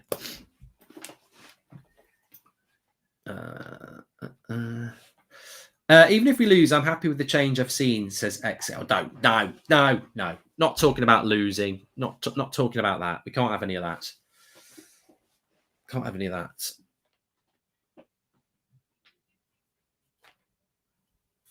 A lot of people not happy that Rashford's still on the pitch.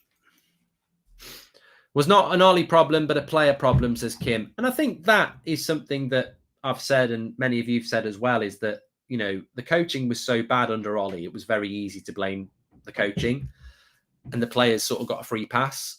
We know we've got a decent coach now, and not just because it's Ranić. If we'd brought in Poch, if we'd brought in Brendan Rodgers, you know they're decent coaches, and if the players continue to perform badly, then you know it's on the players.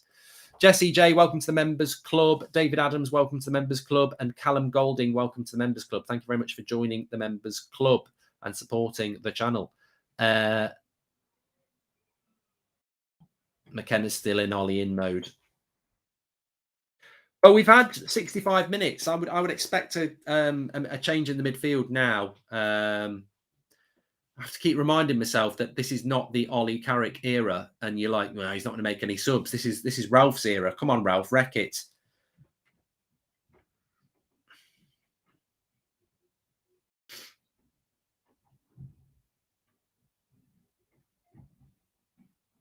I haven't even noticed McTominay or Fred much this half as well. I think second half they've really dropped, haven't they?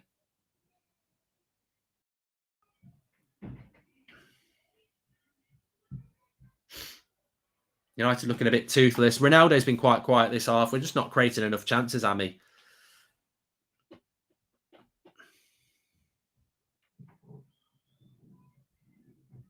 Spurs are winning 2-0. I told you they'd go on a good run. Still have a feeling that we will see magic in the last minutes and we win, says Burhan. Maybe a Liverpool from yesterday. Your opinion on an idea with all the attacking options United have. Can Bruno play deep to control the midfield and open up the game with passing, says Greg. Rashford has been passing more, says Andrew81.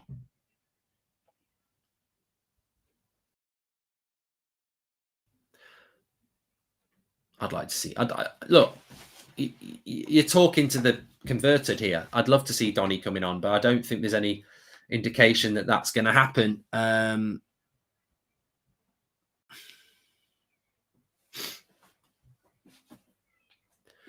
What would I do? With the subs that he's made, I'd take Alanga. I'd put Alanga on for Rashford, and I'd put Donny on for McTominay. It's a game we need to win, and we're at home. And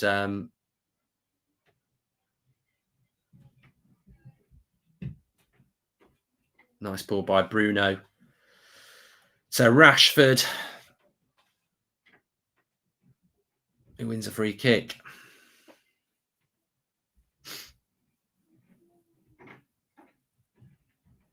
The positive about Rashford is his pace. It's the pace that everybody loves in the modern game. People love pace. Defenders hate pace, and whether you're playing FIFA Football Manager or Sunday morning football, if you've got a pacey player, they're always an asset. You know, we can all pretend that pace is a basic stat, but it's a huge asset. And Rashford's probably our quickest player, isn't he? Second half has dropped. You know, it has dropped. It feels like a Thursday night, Sunday afternoon turnaround. I miss Pogba in the midfield, says Wazza. Tellez actually shoots with the shot and it goes off the top of the crossbar. Don't think he was going to score from there anyway. Sub McTominay now has been absolutely dreadful, says the T-Det reunion. I think, unfortunately, the second half for McTominay hasn't lived up to the potential of the first half. And to be honest with you, I think Fred's second half has dropped as well, which is a shame because there was a lot of energy in that first half, but both of them have dropped off hugely. I'm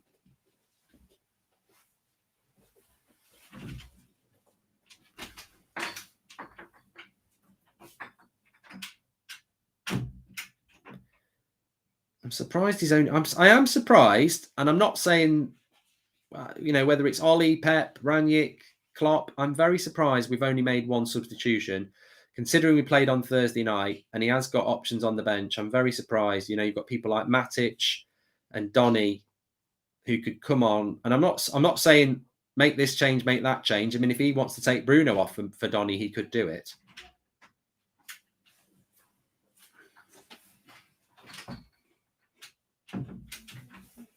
It's waving at Seb.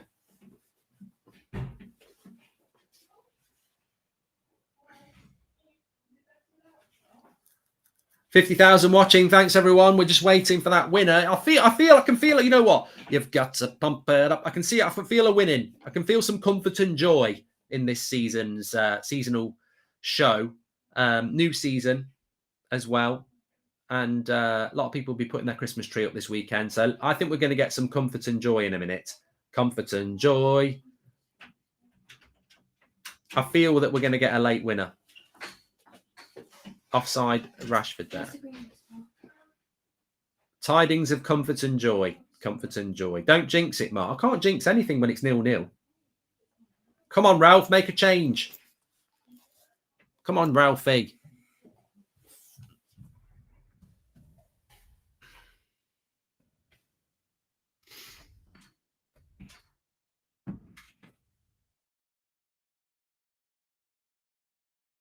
It's a weird thing, isn't it, though? I mean, I've got to say, I'm not going to be a hypocrite here. If this was Solskjaer, I would be going mad. Why are you not making any changes? We're not playing particularly well in this half. We've played a match on Thursday night. Like, you need to make changes. And I'm very surprised that that Ralph hasn't done it yet. So, you know, to be fair to Ollie, I don't know why Ralph hasn't made any changes yet, but we might get a goal. No. Gone out.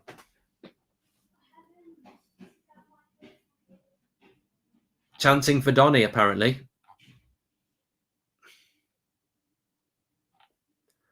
I don't know what Ranić's like. He might not like that.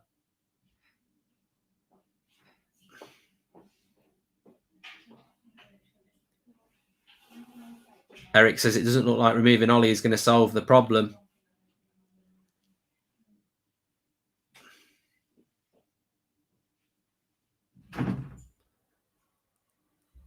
No, look, I've got no issue with Ranić. I'm still very excited about him. I do think he should have made some subs, though. I mean, I'm not going to, just because you're excited about something, you don't want to be blinkered. Like, we played on Thursday night. Like, we literally played Thursday night. This team is going to obviously get tired, and Palace played on Tuesday. So they've got 48 hours more recovery than we've had. I would have, you know, what are we on, 70 minutes? I would have made a change by now, a couple of, especially in the midfield. You know, even if it's Matic for McTominay or Fred, just to change it. Have you noticed Ronaldo in the game, Mark? Not second half, let's skip. But I think second half, first half, Ronaldo had a lot in the first half. I thought Ronaldo played really well in the first half. Could have had a goal. But second half, it's been a tale of two halves, hasn't it, to be honest? Second half has been back to normal. A lot of work to do, though. We knew that.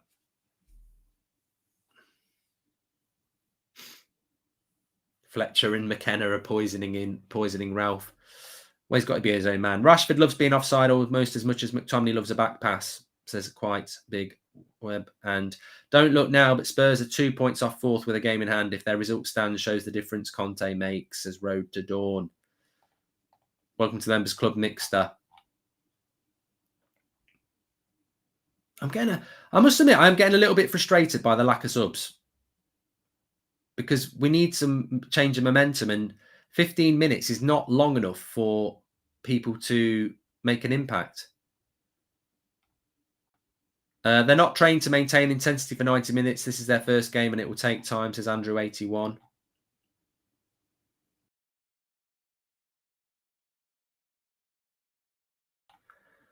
Come on.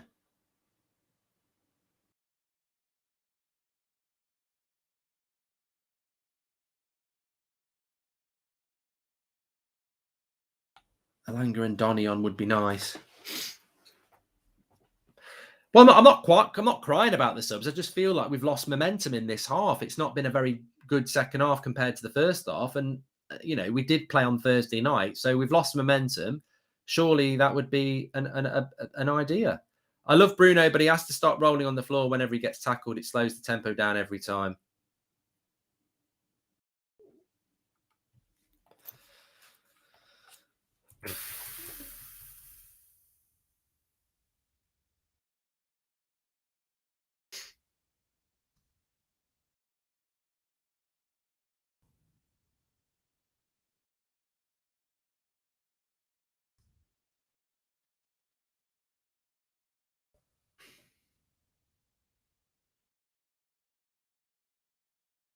I've just put a tweet out there. I've just said McKenna and Fletcher seem way more involved in the second half. And coincidentally, we've seemed to have drifted back towards performances of the last 2 months. I don't know whether that's a coincidence or not, but this second half is just it's like Jekyll and Hyde. It's a completely different performance second half from Manchester United. It's really surprising because the first half was fantastic and the second half just hasn't been. Crystal Palace have just had a great chance from a corner, by the way. Headed back across the face of the goal, and I think Ayew missed it. Rashford really needs to work on timing his runs better. He's offside so much, says Vinay. Even on FIFA 22, he's offside a lot. Alanga is a youth player, Akash. He's well known by the United faithful. We'd like to see that. The players are tired, but look, we're 15 minutes now. These we could have made these subs 10, 15 minutes ago, and I mean, maybe he's not going to make it. Maybe he's not going to do it.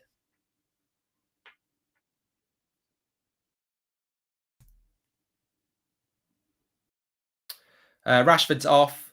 Alanga is on. Well, the story is set. How scary would Ralph be with Leeds players, says Winter Archer.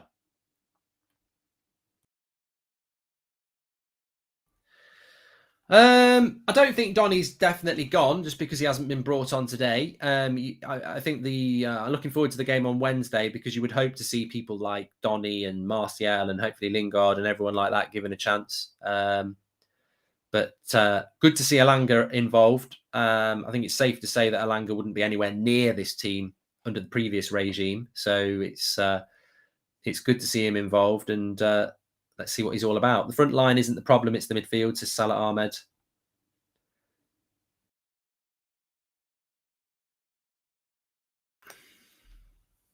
I'd just like to see a change in the midfield, even if it's like Matic. I'm not even bothered at this point.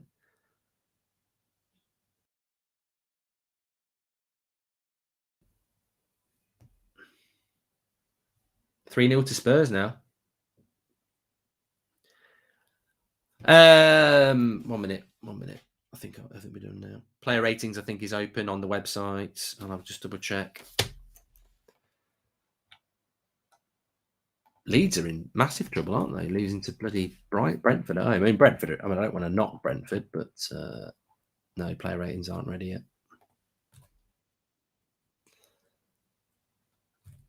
I don't know. I'm off the site now. Goal! Fred! Manchester United! Fred has scored for Manchester United. Big goal. Ronaldo with the assist. Cuts it back to Fred. It had to be Fred redemption. It's Ranić's Wreck-It Ralph United. And it's Fred, a new dawn, a new United, a reset. And Fred makes it 1-0 to Manchester United. Get in. The journey starts here. And I'm so pleased that it's him, because if anything symbolises what a reset, a clean slate should be, it is somebody like Fred, who actually in the second half has fallen off a little bit. But I think it is Ronaldo who gives him the assist. It is Ronaldo. And then Fred from the edge of the box with his right foot bends it in over the goalkeeper. And it's Fred redemption. Get in, Manchester United. Redemption.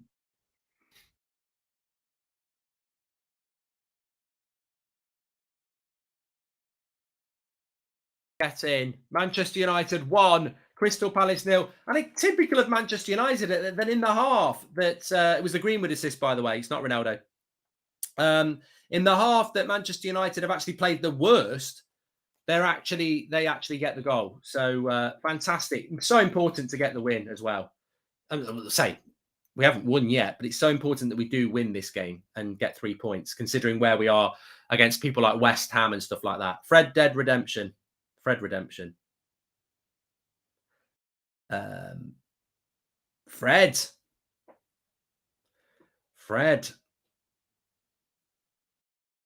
And I'm pleased with Fred. I've got no agenda with any United player. I'd like to see McTominay go and score now. He's found his passport marks, as Benjamin.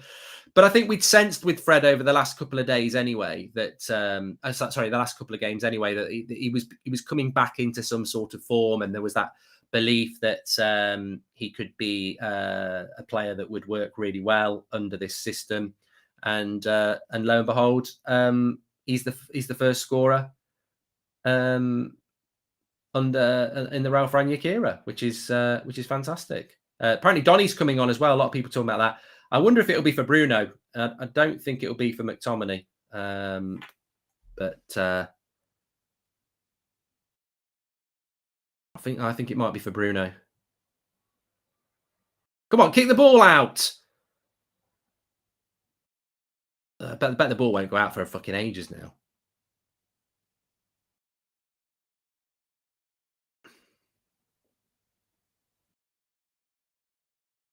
Ref. Have a look at the touchline.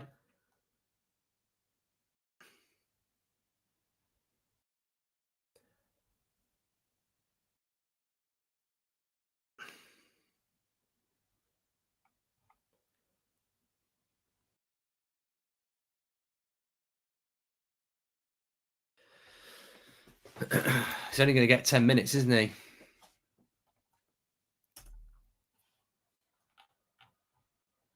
Player ratings are open, by the way, on the United Stand. I'm just about to drop the link in the video description.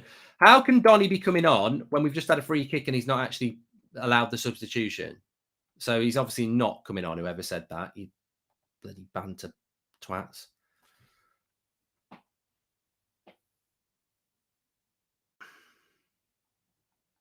Second time that's happened to me today.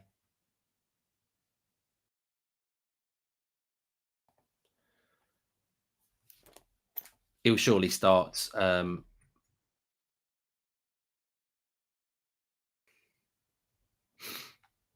he probably won't get to come on now because Harry Maguire's now gone down injured. So it's just bloody typical of Maguire, isn't it? Donny's going to come on. Maguire gets a head injury, so we have to bring Eric Bailly on. It'd be bloody typical. Typical of Donny van der Beek's career, that.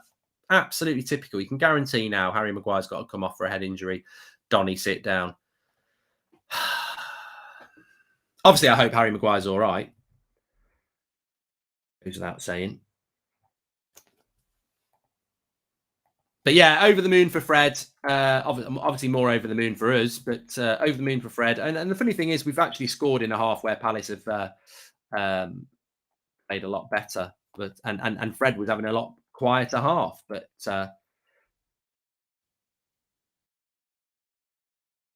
I know what I thought it was Ronaldo who got the assist, but I'm actually very pleased that it's Greenwood, because that's something that gets levelled against him and Rashford a lot, that they don't look up. and he's in the box. He's on his left foot. He could be looking to get the shot off, and he actually does look up, and that in that instance leads to the goal. So well done. I don't think Donny's coming on, because Maguire's still down.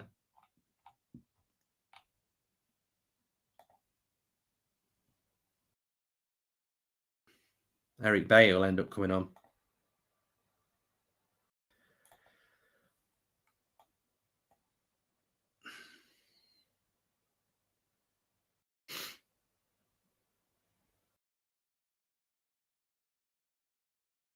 I don't think Donny will be coming on. They're saying here that it doesn't look good for Harry Maguire.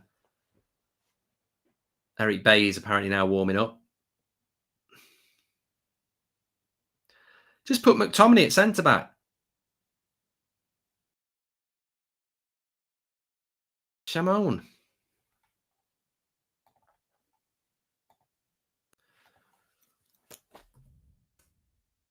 Probably won't do that, though, will he, with 10 minutes to go? Just to let you know what's going on in other games, let's have a look what's happening. Spurs are winning 3-0 against Norwich. Kane didn't score. It was Moura, Sanchez and Son. No assists for Kane either, if you've got him in your team. And Brentford are beating Leeds 2-1. Baptiste and Canos in reply to Roberts. Harry Maguire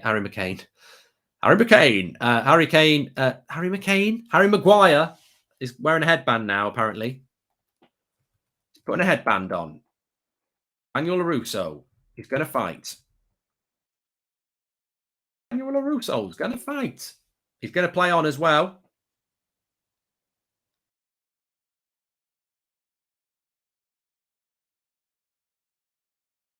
Donny's going to get 5 minutes at this rate.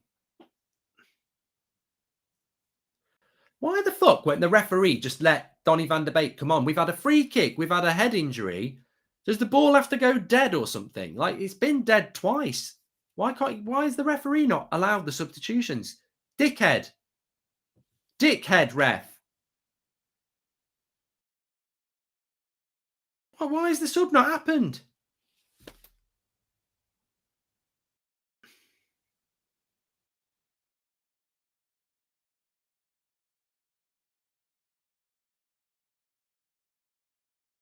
Oh, he's fine. He's going to do it now. Finally going to do it. It's Bruno coming off for Donny.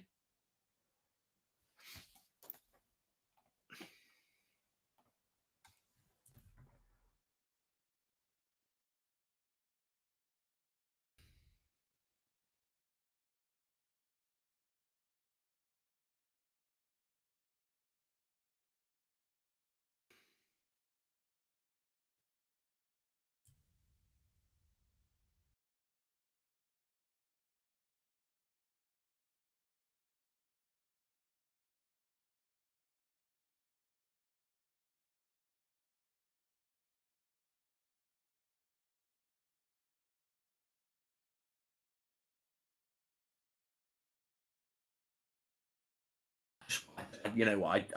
I've seen enough today. I really do want to. I want to break up Fred and McTominay. I really do. I know it's all about clean slates, but I just think that we need something better next to Fred. And it's not going to be Matic, so maybe it's going to have to be a January signing. Maybe this is why we're being linked to this Hader guy. But yeah, I just think that second half it's become very clear that we need something else in that midfield. I thought he was good in the first half. Well, I thought he was okay, and I thought he was better than okay. I thought he was 7 out of 10 in the first half. Second half, I think he's dropped down to sort of a below average performance again, McTominay. But Fred's been good. Happy for Fred. The redemption is on. Scott below average for me. Donny needs to play more, says Mohammed. Ollie spoke to ref before the game. That's why, says Adam. I'm ultimately very, very happy with the first half. Very, very happy that we've actually found the goal. And Ralph wanted control and a win. Job done so far, says Ollie. Yeah, and I think that's a great point actually. That it was all about that win. I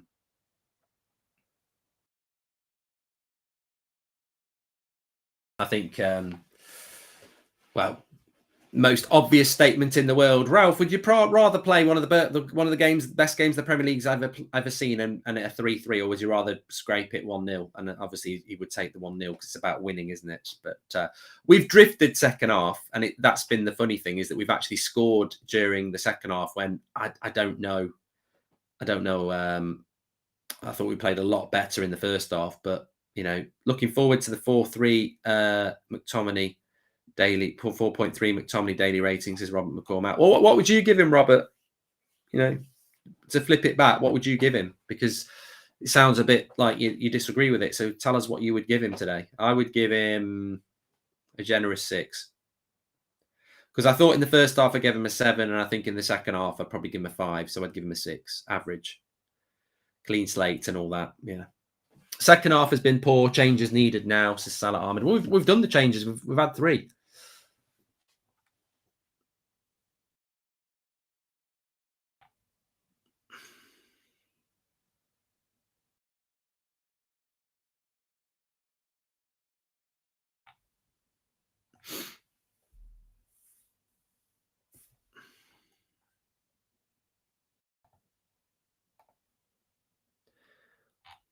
Corner to United.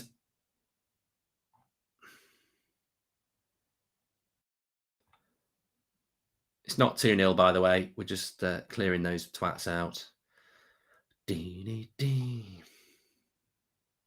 Mark, is this good enough, SM? Of course it is. It's a win. It's a manager's first game, and it's a win. I mean, of course, people will start going, it's no different to Ollie in the second half, but he's had 1 training session and we've won the game. Look, I think we all would love to have seen 4-0 and vintage football, but I think on another day, it could have happened in the second half. It could have done, but sorry, in the first half. You know what? Tellez has had 2 good games here, says Simran. The important thing with United is that you get off to a start with a new manager. Confidence builds, 2 wins in a row, clean sheet. Still some good players to come back. Cavani, Varane, obviously. And some very fixtures that are winnable. So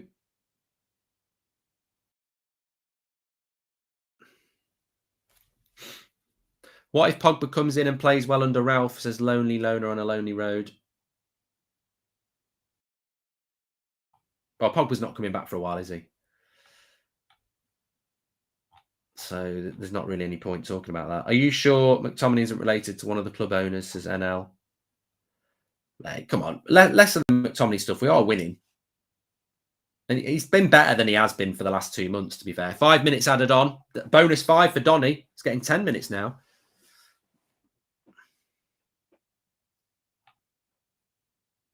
Man of the match will be interesting. Player ratings, links in the video description, by the way.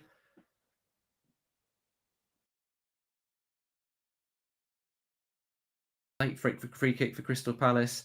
I think, you know what? I think the honest answer is that first half was very good from United. Second half has been more equal.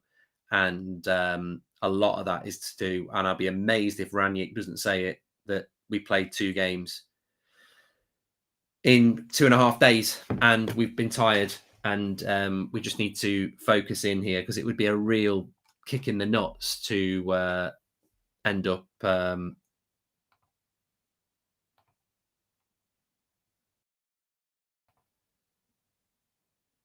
not winning this game. And I don't actually think that Palace deserve it either. I don't feel like they do deserve a draw. I think we've done enough. It's been scrappy, but it's been indicative of the Premier League as well. The Premier League is, I mean, look at Wolves yesterday, and look what happened there.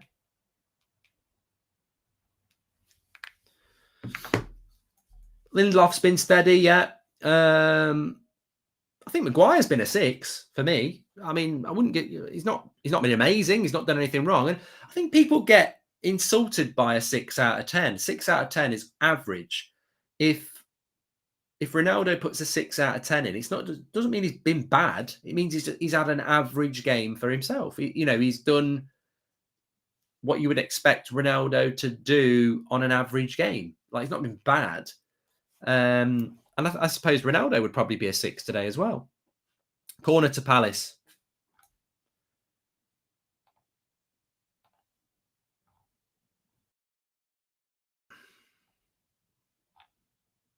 Be nice for De Gea to get a clean sheet in a game where he hasn't had to make loads and loads of saves.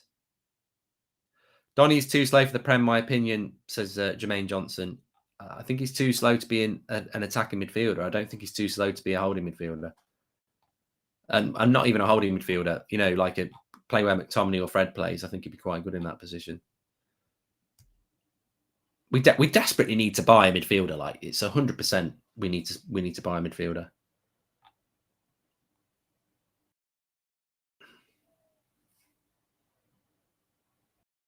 Good tackle by Donny there. Thanks for the watch along. Go United and go Ralph, says Chris Davis. Basically, it reflects what I was told yesterday, that the players are very excited about Ranić, but they already know from the couple of meetings they've had with him on Friday and on yesterday that it's going to be very, very hard work compared to what they've been doing. And that doesn't mean hard work physically. It means hard work in relation to the coaching as well. There's a lot that they're going to have to work, but they're excited about it. But it's early days. It's a big week this week because the next game for the first team really is Saturday. So they can have a harder training session, and it's also an opportunity for others to have a bit of a game as well.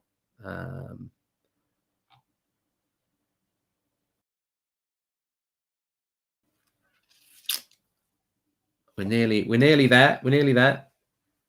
5 minutes are nearly up.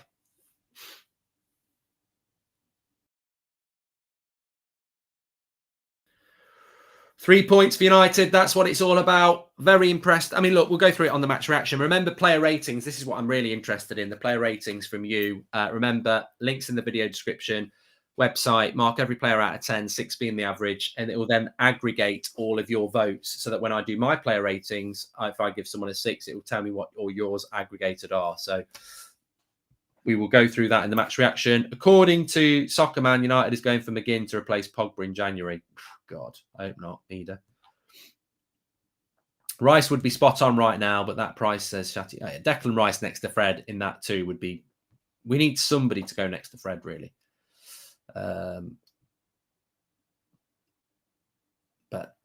it is full time, and Manchester United have won under Ralf Rangnick, and that is what matters. That is what matters. It is a win. It is a big win. The performance will not really be remembered in the second half. It became tired. We became lethargic. But we have won the game, and Manchester United get 3 points. And when you look at the games that we've got to come, Norwich, Brentford, Brighton, Burnley, Newcastle, Palace arguably is the most difficult game out of all of those, and we've won it. So momentum, 1 day's training and all that, very, very important that Manchester United win. We'll talk about it in the match reaction. I've got loads of notes to talk about. Player ratings, links in the video description. I will see you over there on the match reaction in about 60 seconds time. But if you want to start on your player ratings while you wait, links in the video description for that, unitedstand.com. I'll see you on the match reaction to discuss it all. A tale of two halves, but United actually scored in the half when they weren't playing that well. Big points, big win. I'll see you over there.